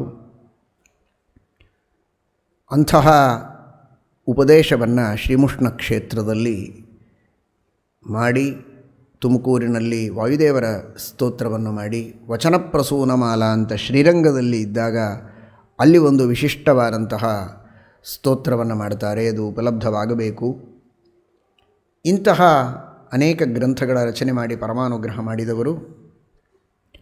ಒಂದು ಬಾರಿ ಚಿಂಚೋಳಿ ಅಂತ ಶ್ರೀಮಠ್ ಟೀಕಾಕೃತ್ಪಾದರ ಮೂಲ ವೃಂದಾವನ ಸ್ಥಳವಾದ ಮಳಖೇಡದ ಸಮೀಪದಲ್ಲಿ ಇರುವಂತಹ ಆ ಚಿಂಚೋಳಿ ಗ್ರಾಮ, ಆ ಚಿಂಚೋಳಿ ಗ್ರಾಮದಲ್ಲಿ ಸತ್ಯನಾಥ ತೀರ್ಥ ಶ್ರೀಪಾದಂಗಳವರಿದ್ದಾರೆ. ಸತ್ಯನಾಥ ತೀರ್ಥ ಶ್ರೀಪಾದಂಗಳವರು ಹತ್ತಿರದಲ್ಲಿ ಸಂಚಾರ ಮಾಡ್ತಾ ಇರ್ತಾರೆ. ಸ್ವಾಮಿಗಳು ತಮ್ಮ ಗುರುಗಳು ಇವರಿಗೆ ದಿಗ್ವಿಜಯ ಮಾಡಲಿಕ್ಕೆ ಅಪ್ಪಣೆ ಕೊಟ್ಟಿದ್ದರಿಂದ ಅಲ್ಲಲ್ಲಿ ದಿಗ್ವಿಜಯ ಮಾಡ್ತಾ ಇದ್ದರು. ಗುರುಗಳು ಹತ್ತಿರದಲ್ಲಿದ್ದಾರೆ, ಹಾಗಾದರೆ ದರ್ಶನ ಪಡೆಯಬೇಕು ಅಂತ ಚಿಂಚೋಳಿ ಗ್ರಾಮಕ್ಕೆ ಬರ್ತಾರೆ. ಮೇಣೆಯಲ್ಲಿ ಬರ್ತಾ ಇರ್ತಾರೆ ಸತ್ಯನಾಥ ತೀರ್ಥ ಶ್ರೀಪಾದಂಗಳವರು. ಆದರೆ ಗುರುಗಳು ಹತ್ತಿರದಲ್ಲಿದ್ದಾರೆ ಅಂತ ಗೊತ್ತಾದ ಮೇಲೆ ಮೇಣೆಯಿಂದ ಮೊದಲು ಕೆಳಗಿಳಿದು ಬಿಡ್ತಾರೆ. ಏನು ಭಕ್ತಿ ನೋಡಿ, ಗುರುಗಳು ಭೇಟಿಯಾಗಿಲ್ಲ, ಹತ್ತಿರದ ಊರಲ್ಲಿದ್ದಾರೆ ಅಂತ. ಅವರು ಪಕ್ಕದಲ್ಲೇ ಇದ್ದರೂ ಆಚೆಗೆ ತಿರ್ಕೊಂಡಿದ್ದಾರೆ, ನಮ್ಮನ್ನಂತೂ ನೋಡ್ತಾ ಇಲ್ಲಲ್ಲ ಅಂತ ಅಲ್ಲಿಯವರೆಗೂ ಆಸನದ ಮೇಲೆ ಕೂಡುವಂತಹ ವ್ಯಕ್ತಿಗಳಿರ್ತಾರೆ. ನೋಡ್ತಾ ಇಲ್ವಲ್ಲ ಅವರು ನಮ್ಮನ್ನು, ಆಚೆಗೆ ಮುಖ ಮಾಡಿದ್ದಾರೆ ಅಥವಾ ಈಚೆಗೆ ಮುಖ ಮಾಡಿದರೂ ಕಣ್ಣು ಮುಚ್ಚಿದ್ದಾರಲ್ಲ, ಧ್ಯಾನದೊಳಗಿದ್ದಾರೆ. ಅಂದರೆ ಅರ್ಥ ಮಾಡಿಕೊಳ್ಳಿ ಸತ್ಯನಾಥರಿಗಿರುವಂತಹ ಗುರುಭಕ್ತಿ ಎಷ್ಟು. ಅಂತಹ ಮಹಾಜ್ಞಾನಿವರೆಣ್ಯರಿಂದ ಸ್ತುತ್ಯರಾಗಿ ವಂದ್ಯರಾಗಿ ಪೂಜ್ಯರಾಗಿರಬೇಕಾದರೆ ಇವರ ಯೋಗ್ಯತೆ ಎಷ್ಟು ದೊಡ್ಡದು ಅಂತ ಎರಡನ್ನೂ ನಾವು ಅರ್ಥ ಮಾಡಿಕೊಳ್ಳಬೇಕು. ಮೇಣೆಯಿಂದ ಕೆಳಗಿಳಿದಿದ್ದಾರೆ, ಗುರುಗಳು ಸಮೀಪದ ಊರಲ್ಲಿದ್ದಾರೆ ಅಂತ ಗೊತ್ತಾದ ತಕ್ಷಣ ಪಾದಚಾರಿಗಳಾಗಿ ಹೊರಟರು. ಚಿಂಚೋಳಿ ಗ್ರಾಮ ಬಂತು. ಸತ್ಯನಿಧಿ ತೀರ್ಥ ಶ್ರೀಪಾದಂಗಳವರು ಒಬ್ಬ ಗೃಹಸ್ಥರ ಮನೆಯಲ್ಲಿ ಪೂಜೆಗಾಗಿದ್ದಾರೆ. ಆ ಊರಿನ ಅಗಸಿ ಬಾಗಿಲಿನಿಂದ ಹೊರಟು ಶ್ರೀಮಠದವರೆಗೆ, ಸ್ವಾಮಿಗಳಿದ್ದ ಮನೆಯವರೆಗೆ ನಮಸ್ಕಾರ ಮಾಡ್ತಾ ಬರ್ತಾ ಇದ್ದಾರೆ. ನಮಸ್ಕಾರ, ಸಾಷ್ಟಾಂಗ ನಮಸ್ಕಾರ ಹಾಕಬೇಕು, ಅಲ್ಲಿ ಒಂದು ರೇಖಾ ಎಳೆಯಬೇಕು, ಮತ್ತು ಅಲ್ಲಿ ಆ ಗೆರೆಯಲ್ಲಿಂದ ನಮಸ್ಕಾರ ಹಾಕು, ಈ ರೀತಿ ದಿಂಡ ನಮಸ್ಕಾರ ಹಾಕ್ತಾ ಬರ್ತಾ ಇದ್ದಾರೆ. ಒಬ್ಬ ಯತಿಗಳಾಗಿ ತಮ್ಮ ಗುರುಗಳ ಬಗ್ಗೆ ಅಂತಹ ಶ್ರದ್ಧೆ, ಅಂತಹ ಭಕ್ತಿ. ಈ ರೀತಿ ಭಕ್ತಿ ಶ್ರದ್ಧೆಗಳಿಂದ ಸೇವೆ ಮಾಡುವವರೇ ಬಹಳ ಅಲ್ಪ. ದೇವರ ಸೇವೆ, ವಾಯುದೇವರ ಸೇವೆ ಮಾಡಬಹುದು. ಪ್ರತ್ಯಕ್ಷ ಗುರುಗಳಲ್ಲಿ ಇಷ್ಟು ಭಕ್ತಿಯನ್ನು ಮಾಡುವುದು ಇನ್ನೂ ಕಷ್ಟ. ಆದರೆ ಪ್ರತ್ಯಕ್ಷ ಗುರುಗಳಲ್ಲಿ ವಾಯುದೇವರ, ರಾಮದೇವರ ಸನ್ನಿಧಾನ ಪೂರ್ಣವಾಗಿರುತ್ತದೆ. ನಮ್ಮ ಉದ್ಧಾರ ನಮ್ಮ ಗುರುಗಳಿಂದಲೇ ಅನ್ನುವ ಒಂದು ವಿಶ್ವಾಸವನ್ನು ಸತ್ಯನಾಥ ತೀರ್ಥ ಶ್ರೀಪಾದಂಗಳವರು ತೋರಿಸಿಕೊಡ್ತಾರೆ. ಆ ರೀತಿ ನಮಸ್ಕಾರವನ್ನು ಹಾಕ್ತಾ ಬಂದಿದ್ದಾರೆ ಸತ್ಯನಾಥ ತೀರ್ಥರಿರೋ ಪ್ರದೇಶದವರೆಗೆ. ಅಲ್ಲಿ ಬಂದು ಆಮೇಲೆ ತಾವು ಅನೇಕ ವಾದಿಗಳನ್ನು ಗೆದ್ದು ತಂದ ಜಯಪತ್ರಿಕೆಗಳನ್ನು ಪಾದಗಳಿಗೆ ಅರ್ಪಣೆ ಮಾಡುತ್ತಾರೆ. ಭಕ್ತರು ಕೊಟ್ಟಂತಹ ಸುವರ್ಣ ರಜತ ಪುಷ್ಪಗಳನ್ನೆಲ್ಲ ಮುಂದೆ ಇಟ್ಟು ಸಮರ್ಪಣೆ ಮಾಡ್ತಾರೆ. ಸರ್ವ ಸಮರ್ಪಣವನ್ನು ಮಾಡಿ ಸಾಷ್ಟಾಂಗ ಪ್ರಣಾಮವನ್ನು ಮಾಡ್ತಾರೆ. ಇದು ಸತ್ಯನಾಥ ತೀರ್ಥ ಶ್ರೀಪಾದಂಗಳವರಿಗೆ ಸತ್ಯನಿಧಿಗಳ ಬಗ್ಗೆ ಇರುವಂತಹ ವಿಶ್ವಾಸ, ಭಕ್ತಿ. ಅಲ್ಲಿಂದ ಸತ್ಯನಿಧಿ ತೀರ್ಥರು ಮತ್ತೆ ಸಂಚಾರಕ್ಕೆ ಅಂತ ಹೊರಡುತ್ತಾರೆ. ಸತ್ಯನಾಥರು ಸ್ವಲ್ಪ ದಿವಸ ಗುರುಗಳ ಜೊತೆಗೆ ಸಂಚಾರ ಮಾಡೋಣ ಅಂತ ಹೊರಟರೆ ಸತ್ಯನಿಧಿ ತೀರ್ಥ ಶ್ರೀಪಾದಂಗಳವರು ಮೇಣೆಯಲ್ಲಿ ಕೂಡೋದಕ್ಕೆ ಸತ್ಯನಾಥರಿಗೆ ಹೇಳ್ತಾರೆ, ನೀವು ಮೇಣೆಯಲ್ಲಿ ಕೂಡಿ ಅಂತ. ಕೂಡೋದಿಲ್ಲ, ತಾವು ದೊಡ್ಡವರಿರುವಾಗ ನಾವು ಹೇಗೆ ಕೂಡೋದು ಅಂತ ಇವರು ಪಾದಚಾರಿಗಳಾಗಿಯೇ ಹೊರಡುತ್ತಾರೆ. ಒಂದು ಸಲ ಎರಡು ಸಲ ಹೇಳಿ ಸ್ವಲ್ಪ ಕೋಪದಿಂದ ಹೇಳಿದ ಹಾಗೆ ತೋರಿಸ್ತಾರೆ. ಅವರಿಗೆ ಕೋಪವೇ ಇಲ್ಲ ಸತ್ಯನಿಧಿಗಳಿಗೆ ಅಂತ ಸತ್ಯನಾಥರೇ ಹೇಳ್ತಾರೆ. ಕೋಪಾಭಾವಾತ್ ಕೋಪಿ ಶಾಪಂ ನಲೇಭೇತಂ ದಯಾನಿಧಿಂ. ಸತ್ಯನಿಧಿಗಳು ಯಾರಿಗೂ ಶಾಪನೇ ಕೊಟ್ಟಿಲ್ಲಂತೆ. ಯಾಕೆ ಅಂದರೆ ಶಾಪ ಕೊಡೋ ಸಾಮರ್ಥ್ಯನೇ ಇಲ್ಲ ಅಂತ. ಶಾಪಾನುಗ್ರಹ ಸಾಮರ್ಥ್ಯ ಅಂತಾರೆ ನೋಡಿ, ಇವರಿಗೆ ಶಾಪ ಕೊಡೋ ಶಕ್ತಿನೇ ಇಲ್ಲ. ಯಾಕಂದರೆ ಯಾರಿಗೂ ಶಾಪವೇ ಕೊಡಲಿಲ್ಲ ಇಡೀ ಜೀವನದೊಳಗೆ ಅವರು ಅಂತ. ಅದಕ್ಕೆ ಸತ್ಯನಾಥರಂದರು, ನಿಮಗೆ ಅವರ ಮಹಿಮೆ ಗೊತ್ತಾಗಿಲ್ಲಪ್ಪ, ಅವರಿಗೆ ಶಾಪ ಕೊಡೋ ಸಾಮರ್ಥ್ಯ ಇಲ್ಲ ಅಂತ ತಿಳ್ಕೊಬೇಡಿ, ಕೋಪನೇ ಬಂದಿಲ್ಲ, ಆದ್ದರಿಂದ ಯಾರಿಗೂ ಶಾಪ ಕೊಟ್ಟಿಲ್ಲ, ಯಾಕೆಂದರೆ ಕೋಪ ಗೆದ್ದವರವರು ಅಂತ. ಈ ತರಹದ ಅವರ ಮಹಿಮೆ. ಆದರೂ ಪರೀಕ್ಷೆ ಮಾಡುವುದಕ್ಕೆ ಸ್ವಲ್ಪ ಕೋಪ ಮಾಡಿದಂತೆ ತೋರಿಸ್ತಾರೆ. ಯಾಕೆ ಹತ್ತೋದಿಲ್ಲ, ನಾನು ಇಷ್ಟು ಹೇಳ್ತಾ ಇದ್ದರೂ ನೀವು ಕೇಳ್ತಾ ಇಲ್ಲ ಅಂತ. ಕ್ಷಮ ಮಾಡಬೇಕು ಸ್ವಾಮಿ ಅಂತ ಕೇಳಿದಾಗ, ಆಗ ಇಷ್ಟು ಪರೀಕ್ಷೆ ಮಾಡಿದರೂ ನೀವು ಉತ್ತೀರ್ಣರಾಗಿದ್ದೀರಿ, ಬಹಳ ಸಂತೋಷ ಅಂತ ಪೂರ್ಣ ಅನುಗ್ರಹವನ್ನು ಮಾಡುತ್ತಾರೆ. ಕೊನೆಯವರೆಗೂ ಮೇಣೆಯನ್ನು ಹತ್ತೋದಿಲ್ಲ. ಸರಿ, ಮುಂದೆ ಹೊರಡುತ್ತಾರೆ ಸತ್ಯನಿಧಿಗಳು. ಹೋಗ್ತಾ ಇರುವಾಗ ಸತ್ಯನಿಧಿ ತೀರ್ಥ ಶ್ರೀಪಾದಂಗಳವರ ದಂಡ, ಕಮಂಡಲು, ಶಾಟಿ, ಕೌಪೀನ ಅದನ್ನೆಲ್ಲ ಒಬ್ಬೊಬ್ಬ ಶಿಷ್ಯರಿಗೆ ಒಂದೊಂದು ಸೇವೆ. ಒಬ್ಬರು ಶಾಟಿ ಹಿಡಿದುಕೊಂಡು ಹೊರಡುತ್ತಾರೆ, ಒಬ್ಬರು ಪಾತ್ರೆಗಳನ್ನು, ಒಬ್ಬರು ಕಮಂಡಲು, ದಂಡ ಹೀಗೆಲ್ಲ ಹಿಡ್ಕೊಂಡು ಶಿಷ್ಯರು ಹೊರಡಬೇಕು. ಆ ಎಲ್ಲ ಶಿಷ್ಯರ ಕೈಯಿಂದ ದಂಡ, ಕಮಂಡಲು, ಅವರ ಗುರುಗಳ ಪಾದಕೆ, ಸತ್ಯವ್ರತರ ಪಾದುಕ, ಏನೇನಿತ್ತೋ ಅದೆಲ್ಲ ಪದಾರ್ಥಗಳನ್ನು ಎಲ್ಲವನ್ನು ಸೇರಿ ಕಟ್ಟಿಕೊಂಡು ತಾವು ತಲೆಯ ಮೇಲೆ ಹೊತ್ತುಕೊಂಡು ಸತ್ಯನಾಥರು ಹೊರಡುತ್ತಾರೆ. ಈ ಸೇವಾ ಭಾಗ್ಯ ನಿತ್ಯ ನೀವು ಮಾಡ್ತೀರಿ. ನಾವು ಬೇರೆ ಕಡೆಗೆ ಗುರುಗಳ ಆಜ್ಞೆಯಿಂದ ಸಂಚಾರಕ್ಕೆ ಹೋಗಬೇಕು, ಈಗ ಸಿಕ್ಕ ಅವಕಾಶ ನಾನು ಮಾಡಬೇಕು ಅಂತ ಸ್ವತಃ ಸತ್ಯನಾಥರು. ಆಗಲೂ ಸತ್ಯನಿಧಿಗಳು ಶಿಷ್ಯರಿಗೆಲ್ಲ ಬೈತಾರೆ, ನಿಮಗೆ ಕೊಟ್ಟ ಕೆಲಸವನ್ನು ಇನ್ನೊಬ್ಬರಿಗೆ ಯಾಕೆ ಕೊಟ್ಟಿದ್ದೀರಿ ಅಂತ. ಆದರೂ ಕೇಳೋದಿಲ್ಲ ಸತ್ಯನಾಥರು. ಎಲ್ಲ ಸೇವೆಯನ್ನು ತಾವೇ ಮಾಡಿ ಸತ್ಯನಿಧಿಗಳ ವಿಶೇಷ ಅನುಗ್ರಹವನ್ನು ಪಡೀತಾರೆ. ಇದು ಅವರಿಗಿರುವಂತಹ ಗುರುಭಕ್ತಿ. ಅದನ್ನು ಎಷ್ಟು ವರ್ಣನೆ ಮಾಡಿದರೂ ಕಡಿಮೆ ಇದೆ. ಸತ್ಯನಾಥರು ಅಂದರೆ ಏನು ಅಂತ ವಿದ್ವಾಂಸರಿಗೆ ಗೊತ್ತು. ಅಭಿನವಾಮೃತ, ಅಭಿನವ ತಾಂಡವ, ಅಭಿನವ ಚಂದ್ರಿಕಾ, ಅಭಿನವಗದ ಇಂತಹ ಭಾರೀ ಭಾರೀ ಗ್ರಂಥಗಳನ್ನು ಬರೆದ ಮಹಾಜ್ಞಾನಿ ವರೆಣ್ಯರಾಗಿ ಇಷ್ಟು ಗುರುಗಳಲ್ಲಿ ಸೇವೆ ಮಾಡಬೇಕು, ಭಕ್ತಿ ಮಾಡಬೇಕು ಅಂದರೆ ಆಶ್ರಮ ಬಹಳ ಮೊದಲೇ ಆಗಿದೆ. ಇವರಿಗೆ ಸತ್ಯನಿಧಿಗಳಿಗಿಂತಲೂ ಮೊದಲೇ ಆಶ್ರಮವಾಗಿದೆ. ಅಷ್ಟು ಮೊದಲೇ ಆಶ್ರಮವಾಗಿದ್ದರೂ, ಸಾಕಷ್ಟು ಪಾಂಡಿತ್ಯ ಇದ್ದರೂ, ಆಶ್ರಮದಿಂದ ಪೂರ್ವದಲ್ಲಿ ಒಂದರ್ಥದಲ್ಲಿ ಜ್ಯೇಷ್ಠರಾಗಿದ್ದರೂ, ಆದರೆ ಇವರಿಂದ ಪೀಠಾಧಿಪತ್ಯವನ್ನು ಪಡೆದದ್ದು, ಅವರ ಅನುಗ್ರಹವನ್ನು ಪಡೆದದ್ದು ಅನ್ನೋದಕ್ಕೋಸ್ಕರವಾಗಿ ಪೂರ್ಣವಾಗಿ ಅವರಲ್ಲಿ ಭಕ್ತಿಯನ್ನು ಮಾಡಿ, ಯಾವುದೇ ರೀತಿಯ ಅಶ್ರದ್ಧೆ, ಅವಿಶ್ವಾಸ, ಏನೋ ಅಲ್ಪ ಸ್ವಲ್ಪ ವ್ಯತ್ಯಾಸ, ಲವಲೇಶ ಇಲ್ಲದಂತೆ ಪರಮಭಕ್ತಿಯಿಂದ ಗುರುಗಳನ್ನು ಆರಾಧಿಸಿ ಅವರ ಪರಮಾನುಗ್ರಹವನ್ನು ಪಡೆದವರು ಸತ್ಯನಾಥ ತೀರ್ಥ ಶ್ರೀಪಾದಂಗಳವರು. ಈ ರೀತಿ ಸೇವೆಯನ್ನು ಮಾಡುತ್ತಾರೆ. ಪಾಲಮೂರು, ತೆಲಂಗಾಣದಲ್ಲಿ ಬರುವಂತಹ ಪಾಲಮೂರಿನ ಹತ್ತಿರದಲ್ಲಿರತಕ್ಕಂತಹ ಅಲಂಪೂರು, ಅದರ ಹತ್ತಿರ ಇರುವಂತಹ ಕೊಲ್ಹಾಪುರ ಅಲ್ಲ, ಅದು ಮಹಾರಾಷ್ಟ್ರ, ಇದು ತೆಲಂಗಾಣ, ಕೊಲ್ಹಾಪುರ. ಅಲ್ಲಿಯ ರಾಜ ಸತ್ಯನಿಧಿ ತೀರ್ಥ ಶ್ರೀಪಾದಂಗಳವರು ನಿವೃತ್ತಿ ಸಂಗಮ ಕ್ಷೇತ್ರದಲ್ಲಿ ಧ್ಯಾನವನ್ನು ಮಾಡುತ್ತಾ ಕುಳಿತಿದ್ದಾರೆ. ಓಡೋಡಿ ಬಂದ ರಾಜ, ಹೇಗಾದರೂ ಮಾಡಿ ರಕ್ಷಣೆ ಮಾಡಿ, ಅನುಗ್ರಹ ಮಾಡಿ ಅಂತ. ಏನಾಯಿತು ಅಂತ. ಹೀಗೆ ಕರ್ನೂಲಿನ ಕಂದನೂಲು, ಆ ಕರ್ನೂಲಿನ ನವಾಬ ಆಕ್ರಮಣ ಮಾಡ್ತಾ ಇದ್ದಾರೆ, ನಮಗೆ ಹೇಗಾದರೂ ರಕ್ಷಣೆಯನ್ನು ತಾವು ನೀಡಬೇಕು ಅಂತ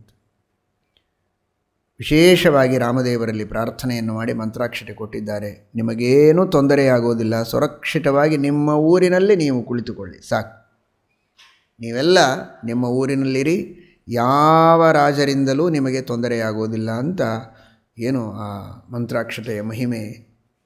ಅಂತಹ ತಪಸ್ವಿ ವರೆಣ್ಯರು ಆ ಮಂತ್ರಾಕ್ಷತೆಯನ್ನು ಕೊಟ್ಟರೆ ಭರ್ತಿ ಬೇಸಿಗೆ ಕಾಲ, ವೈಶಾಖ ಮಾಸ, ಕಾಲ್ನಡಿಗೆಯಿಂದ ನದಿ ದಾಟಿ ಹೋಗಬಹುದು, ಅಷ್ಟು ನೀರು ಸ್ವಲ್ಪ. ಆದರೆ ಸತ್ಯನಿಧಿಗಳು ಹೇಳಿದರು, ನೀವು ಚಿಂತೆ ಮಾಡಬೇಡಿ, ನಿಮ್ಮ ಊರಲ್ಲಿ ನೀವಿರಿ. ಅಲ್ಲ, ನಾವು ಇದ್ದರೆ ಅವರು ಬಂದುಬಿಡ್ತೀನಿ, ಮತ್ತು ನನ್ನ ಹತ್ರ ಬಂದದ್ದು ಯಾಕೆ, ನೀವು ಹೋಗಿ ಅಲ್ಲಿರಿ, ದೇವರು ರಕ್ಷಣೆ ಮಾಡ್ತಾನೆ ಅಂತ ಭಗವಂತನಲ್ಲಿ ಪ್ರಾರ್ಥನೆ ಮಾಡಿದ್ದಾರೆ ರಾಮದೇವರು. ಅಚಿಂತ್ಯ ಅದ್ಭುತ ಶಕ್ತಿ ಪರಮಾತ್ಮನಿಗೆ. ಒಂದು ಮಹಾಪೂರ ಬಂದಿದೆ ನೋಡಿ, ಬೇಸಿಗೆ ಕಾಲದಲ್ಲಿ ಹೇಗೆ ಬಂತು, ಎಲ್ಲಿಂದ ಬಂತು ಗೊತ್ತಿಲ್ಲ. ಈ ಕಡೆಗೆ ಬೇರೆ ರಾಜರು ಇವರ ಮೇಲೆ ಆಕ್ರಮಣವನ್ನು ಮಾಡಬೇಕು ಅಂತ ಸೈನಿಕರಿಂದ ಸಹಿತವಾಗಿ ಬಂದಿದ್ದಾರೆ, ಇವರ ಊರಿಗೆ ಬರುವುದಕ್ಕೆ ಸಾಧ್ಯವೇ ಆಗಿಲ್ಲ. ಅಂತಹ ಮಹಾಪೂರ ಬಂದಿದೆ, ಕೃಷ್ಣಾ ನದಿ ಭಾರೀ ಮಹಾಪೂರ ಬಂದಿದೆ. ಕಾಯ್ದು ಕಾಯ್ದು ಕಾಯ್ದು ಗಾಬರಿಯಾಗಿ ಎಲ್ಲರೂ ತಿರುಗಿ ಹೋಗಿದ್ದಾರೆ. ಇವರು ಸುರಕ್ಷಿತವಾಗಿ ತಮ್ಮ ಊರಲ್ಲಿದ್ದಾರೆ.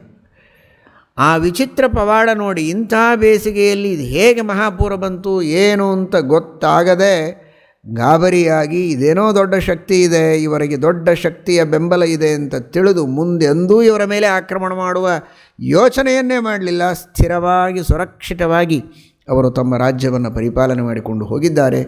ಸತ್ಯನಿಧಿ ತೀರ್ಥ ಶ್ರೀಪಾದಂಗಳವರ ಮುಷ್ಟಿ ಮಂತ್ರಾಕ್ಷತೆಯ ಮಹಿಮೆ. ನಮ್ಮ ಜೀವನದಲ್ಲಿ ಕಾಮಕ್ರೋಧಾದಿ ಶತ್ರುಗಳು ನಮ್ಮ ಮೇಲೆ ಆಕ್ರಮಣ ಮಾಡದೇ ಇರೋ ಹಾಗೆ ಆಚೆ ಶತ್ರುಗಳು ಹಾಗಿರಬೇಕು. ಕಾಮಕ್ರೋಧಾದಿ ಶತ್ರುಗಳು ಈಚೆಗೆ ನಾವು ಸುರಕ್ಷಿತವಾಗಿರಬೇಕು.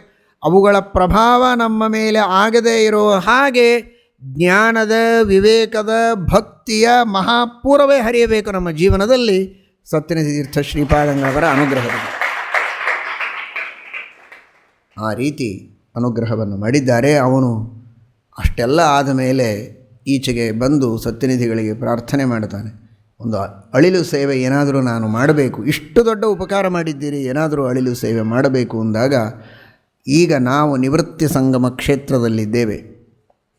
ಕೃಷ್ಣ, ವೇಣಿ, ಮಲಾಪಹ, ಭೀಮರಥಿ, ತುಂಗ, ಭದ್ರ, ಭವನಾಶಿನಿ 7 ನದಿಗಳ ಸಂಗಮ, ಸಪ್ತ ನದಿ ಸಂಗಮ ಆಗುವ ಕ್ಷೇತ್ರ. ಇಲ್ಲಿ ವಾಸ ಮಾಡಬೇಕು ಅಂತ ನಮಗೆ ಅಪೇಕ್ಷೆ ಇದೆ. ಋಗ್ವೇದ, ಯಜುರ್ವೇದ, ಸಾಮವೇದ, ಅಥರ್ವವೇದ, ಇತಿಹಾಸ, ಪುರಾಣ, ಪಂಚರಾತ್ರ, ಈ ರೀತಿ ಸಪ್ತ ಶಿವಾಸು ಮಾತೃಷು ಅಂತ ಜ್ಞಾನವನ್ನು ನೀಡುವ 7 ಶ್ರೇಷ್ಠವಾದಂತಹ ಸ್ರೋತಸ್ಸುಗಳು, ಸಪ್ತಶಿವಾಸು ಮಾತೃಷು ಅಂತ. ಆ 7 ತರಹದ ಜ್ಞಾನವನ್ನು ನೀಡುವ ಶಾಸ್ತ್ರಗಳ ಸಂಗಮ ಇದ್ದಂತೆ 7 ನದಿಗಳ ಸಂಗಮ ಇದೆ. ಆ 7 ತರಹದ ಶಾಸ್ತ್ರಗಳ ಸಂಗಮದಲ್ಲಿ ಸ್ನಾನವನ್ನು ಮಾಡಿ ಧನ್ಯರಾಗಿದ್ದೇವೆ. ಅದಕ್ಕಾಗಿ ಈ 7 ನದಿಗಳ ಸಂಗಮದ ಸ್ಥಾನದಲ್ಲಿಯೇ ನಾವು ವೃಂದಾವನಸ್ಥರಾಗಬೇಕು ಅಂತ ಅಂದುಕೊಂಡಿದ್ದೇವೆ. ಅದಕ್ಕೆ ನೀನು ಅನುಕೂಲ ಮಾಡಿಕೊಡಬೇಕು ಅಂತ ರಾಜರಿಗೆ ಹೇಳಿದಾಗ ಅವಶ್ಯವಾಗಿ ಆಗಲಿ ಅಂತ ಶ್ರೇಷ್ಠವಾದ ಶಿಲಾಮಂಟಪವನ್ನು ಕಟ್ಟಿಸಿ ಸತ್ಯನಿಧಿ ತೀರ್ಥ ಶ್ರೀಪಾದಂಗಳವರ ಸೇವೆಯನ್ನು ಮಾಡಿದ್ದಾನೆ ಆ ಮಹಾರಾಜ. ಆ ಕ್ಷೇತ್ರ ಸಾಮಾನ್ಯವಾದ ಕ್ಷೇತ್ರ ಅಲ್ಲ. 7 ನದಿಗಳ ಸಂಗಮ ಒಂದು ಕಡೆಗಾದರೆ ಪಂಚಪಾಂಡವರು ಅಲ್ಲಿ ಬಂದು ವಾಸ ಮಾಡಿದಂತಹ ಕ್ಷೇತ್ರ. ಸ್ವತಃ ಯಮಧರ್ಮರಾಜ ಪ್ರತಿಷ್ಠಾಪನೆ ಮಾಡಿದಂತಹ ರುದ್ರದೇವರ ಲಿಂಗ ಇದೆ. ಭೀಮಸೇನ ದೇವರಿಗೆ ಲಿಂಗವನ್ನು ತರುವುದಕ್ಕೆ ಹೇಳಿದ್ದರಂತೆ ಧರ್ಮರಾಜ. ಅವರು ತರುವುದರೊಳಗೆ ತಾನು ಮತ್ತೊಂದು ಲಿಂಗವನ್ನು ಪ್ರತಿಷ್ಠಾಪನೆ ಮಾಡಿದ್ದಕ್ಕೆ ಭೀಮಸೇನ ದೇವರು ತಂದ ಲಿಂಗವನ್ನು ಹಾಗೇ ನದಿಯಲ್ಲಿ ಇಡುತ್ತಾರೆ. ಅದನ್ನೂ ಹಾಗೇ ಸುರಕ್ಷಿತವಾಗಿಟ್ಟಿದ್ದಾರೆ. ಆ ನದಿಯಲ್ಲಿರುವ ಭೀಮಸೇನ ಲಿಂಗಕ್ಕೂ ಒಂದು ಕಟ್ಟೆಯನ್ನು ಕಟ್ಟಿಸಿ ಈ ಧರ್ಮರಾಜನು ಪ್ರತಿಷ್ಠಾಪನೆ ಮಾಡಿದ ಶಿವಾಲಯಕ್ಕೂ ವಿಶೇಷವಾದ ಜೀರ್ಣೋದ್ಧಾರದ ಸೇವೆಯನ್ನು ಮಾಡಿ ವಸಿಷ್ಠಕರಾರ್ಚಿತ ನರಸಿಂಹದೇವರು ಅದರ ನಿತ್ಯ ಪೂಜೆಯ ವ್ಯವಸ್ಥೆಯನ್ನು ಮಾಡಿ ಇನ್ನನೇಕ ಅಲ್ಲಿರುವಂತಹ ಶಿವಾಲಯಗಳು ಅದರ ಪೂಜೆಯ ವ್ಯವಸ್ಥೆ, ವಿಶ್ವಾಮಿತ್ರರು ತಪಸ್ಸು ಮಾಡಿದಂತಹ ಸ್ಥಳ, ಗಾಯತ್ರಿಯ ದರ್ಶನ ಮಾಡಿಕೊಂಡಂತಹ ಸ್ಥಳ, ಇಂತಹ ಒಂದು ಪವಿತ್ರವಾದ ತಪೋಭೂಮಿ. ಇವರಿಗೆ ನಿತ್ಯದಲ್ಲಿ ಸ್ನಾನ. ಅನೇಕ ಭಕ್ತರು ಬೇರೆ ಬೇರೆ ವರ್ಗದ ಜನರು ಕೂಡ ಅಲ್ಲಿ ಆರಾಧನೆಯ ಪ್ರಸಂಗದಲ್ಲಿ ಹೋದಂತಹ ಹಿರಿಯರಿಗೆ ಹೇಳ್ತಾ ಇದ್ದರು. ಕರ್ನೂಲಿನಲ್ಲಿ ಇವತ್ತು ನಮ್ಮ ಮಠಾಧಿಕಾರಿಗಳಾದ ರಾಮಮೂರ್ತಿ ಆಚಾರ್ಯರು ಈ ವಿಷಯವನ್ನು ತಿಳಿಸ್ತಾ ಇದ್ದರು. ಅವರು ಆರಾಧನೆಗೆ ಅಂತ ನಿವೃತ್ತ ಸಂಗಮಕ್ಕೆ ಹೋದಾಗ ಅಲ್ಲಿರುವಂತಹ ಅನೇಕ ಜನ ಹೇಳಬೇಕು, ಬೆಳಗ್ಗೆ 3 ಗಂಟೆಗೆ ಪಾದಕೆ ಹಾಕಿಕೊಂಡು ನದಿಗೆ ಹೋಗುವ ಶಬ್ದ ಕೇಳಿಸ್ತದೆ, ನದಿಯಿಂದ ಮತ್ತೆ ಬರುವ ಶಬ್ದ ಕೇಳಿಸ್ತದೆ ಅಂತ. ಅಷ್ಟು ವಿಶಿಷ್ಟ ಸನ್ನಿಧಾನವನ್ನು ಇಟ್ಟಂತಹ ಮಹಾನುಭಾವರು. ಹೀಗಾಗಿ ಪವಿತ್ರವಾದ ನದಿ ಕ್ಷೇತ್ರ ಅನ್ನುವುದಕ್ಕಾಗಿಯೂ ಅಲ್ಲಿದ್ದಾರೆ. ಅವರಿಗೆ ಜಪ, ಸಾಧನೆ, ಧ್ಯಾನ ಬಹಳ ಪ್ರೀತಿ ಅಲ್ವಾ. ವಿಶ್ವಾಮಿತ್ರರು ವಿಶೇಷವಾಗಿ ಜಪ ಮಾಡಿ ಸಿದ್ಧಿ ಮಾಡಿಕೊಂಡ ಕ್ಷೇತ್ರ ಅನ್ನುವುದಕ್ಕಾಗಿಯೂ ಆ ಕ್ಷೇತ್ರವನ್ನು ಆರಿಸಿದ್ದಾರೆ. ನರಸಿಂಹದೇವರು, ರುದ್ರದೇವರು, ನರಸಿಂಹದೇವರು, ಪಂಚಪಾಂಡವರು, ಭೀಮಸೇನ ದೇವರು ಇವರೆಲ್ಲರ ಸನ್ನಿಧಾನ ಇರುವಂತಹ, ದುರ್ಗಾದೇವಿಯ ಸನ್ನಿಧಾನ ಇರುವಂತಹ ಕ್ಷೇತ್ರ ಅನ್ನುವುದಕ್ಕಾಗಿಯೂ ಆರಿಸಿಕೊಂಡು ಆ ಪವಿತ್ರ ಕ್ಷೇತ್ರದಲ್ಲಿ ಸತ್ಯನಿಧಿ ತೀರ್ಥ ಶ್ರೀಪಾದಂಗಳವರು ವಾಸ ಮಾಡಿದ್ದಾರೆ. ಆ ಕ್ಷೇತ್ರ ಮುಳುಗಡೆ ಆಗುವ ಸಂದರ್ಭದಲ್ಲಿ ಅದರ ಪುನರ್ವಸತಿ ಮಾಡುವಂತಹ ಪ್ರಸಂಗ ಬಂತು. ಆ ಸಂದರ್ಭದಲ್ಲಿ ನಮ್ಮ ಗುರುಗಳು ಸತ್ಯನಿಧಿ ತೀರ್ಥ ಶ್ರೀಪಾದಂಗಳವರ ವೃಂದಾವನವನ್ನು ಆ ನಿವೃತ್ತಿ ಸಂಗಮ ಕ್ಷೇತ್ರದಿಂದ ಪುನಃ ಕರ್ನೂಲಿನಲ್ಲಿ ವೇಣುಗೋಪಾಲ ದೇವರ ಸನ್ನಿಧಾನದಲ್ಲಿ ಅದನ್ನು ಪುನಃ ಪ್ರತಿಷ್ಠಾಪನೆ ಮಾಡಿದರು. ಅದ್ಭುತವಾದ ಸತ್ಯನಿಧಿ ತೀರ್ಥ ಶ್ರೀಪಾದಂಗಳವರ ಮಹಿಮೆ. ಸತ್ಯನಿಧಿ ತೀರ್ಥ ಶ್ರೀಪಾದಂಗಳವರು ಸುಮಾರು 300 ವರ್ಷದ ಹಿಂದೆ ವೃಂದಾವನಸ್ಥರಾಗಿದ್ದರೂ ಕೂಡ ಅವರ ವೃಂದಾವನದ ಪ್ರಸಂಗದಲ್ಲಿ ಅವರ ಶರೀರ, ಅದರ ಎದುರಿಗೆ ಕಮಂಡಲು, ಶಾಲಿಗ್ರಾಮ, ಗೋಪೀಚಂದನ, ಮುದ್ರೆ ಏನೆಲ್ಲ ಇಟ್ಟಿದ್ದರೋ ಆ ಎಲ್ಲ ಪದಾರ್ಥಗಳು ಹಾಗೇ ಇತ್ತು. ಕಮಂಡಲುವಿನಲ್ಲಿರುವ ನೀರು ಹಾಗೇ ಇತ್ತು.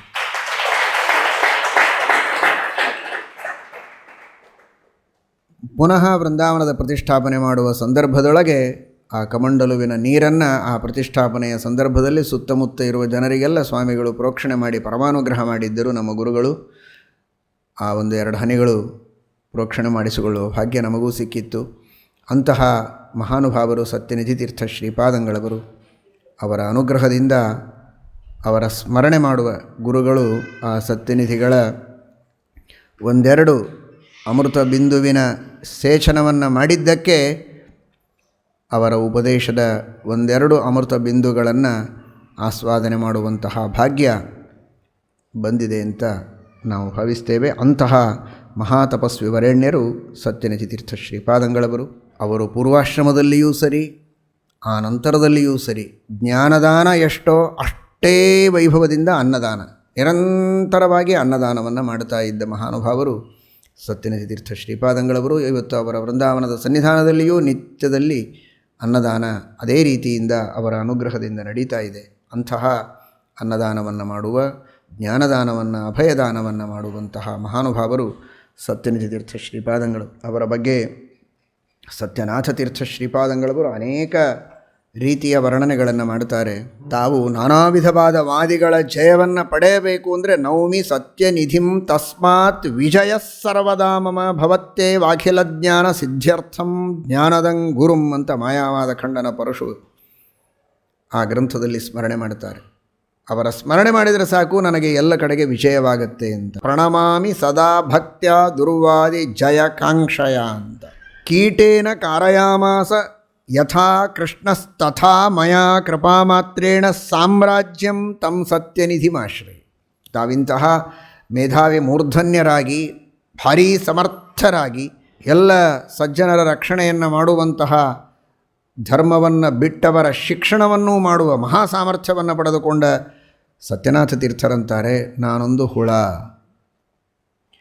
ಹೇಗೆ ಸಣ್ಣ ಹುಳದಿಂದ ರಾಜ್ಯ ಆಳಿಸಿದರು ವೇದವ್ಯಾಸದೇವರು, ಹಾಗೆ ನನ್ನಂತಹ ಒಂದು ಕೀಟ ಹುಳದಿಂದ ರಾಜ್ಯವನ್ನು ಆಳಿಸ್ತಾರೆ ಸತ್ಯನಿಧಿ ತೀರ್ಥ ಶ್ರೀಪಾದಂಗಳವರು ಅಂತಾರೆ ಸತ್ಯನಾಥರು. ಕೀಟೇನ ಕಾರಯಾಮಾಸ ಯಥಾ ಕೃಷ್ಣಸ್ತಥಾಮಯ ಕೃಪಾಮಾತ್ರೇಣ ಸಾಮ್ರಾಜ್ಯಂ ತಂ ಸತ್ಯನಿಧಿಮಾಶ್ರಯೇ.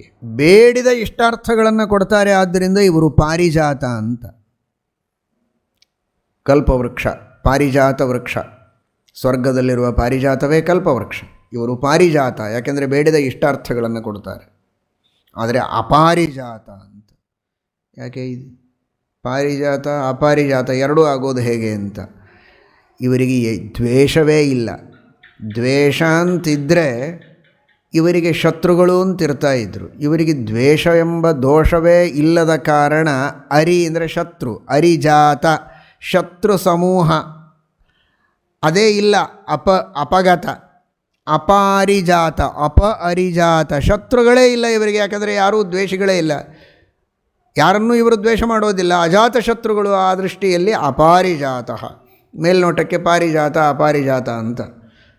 ಅಪಾರಿಜಾತೋ ಯಖ್ಯಾತಃ ದ್ವೇಷದೋಷ ವಿವರ್ಜನ ಇಷ್ಟದಾನಾತ್ ಪಾರಿಜಾತಂ ವಂದೇ ಸತ್ಯನಿಧಿಂ ಮುದೆ ಅಂತ. ಹೀಗೆ ಇನ್ನೂ ಬಹಳ ಸುಂದರವಾದ ಅನೇಕ ಸ್ತೋತ್ರಗಳನ್ನು ಅವರ ಬಗ್ಗೆ ಮಾಡುತ್ತಾರೆ. ಅಂತಹ ಮಹಾನುಭಾವರು ಸತ್ಯನಿಧಿ ತೀರ್ಥ ಶ್ರೀಪಾದಂಗಳವರು.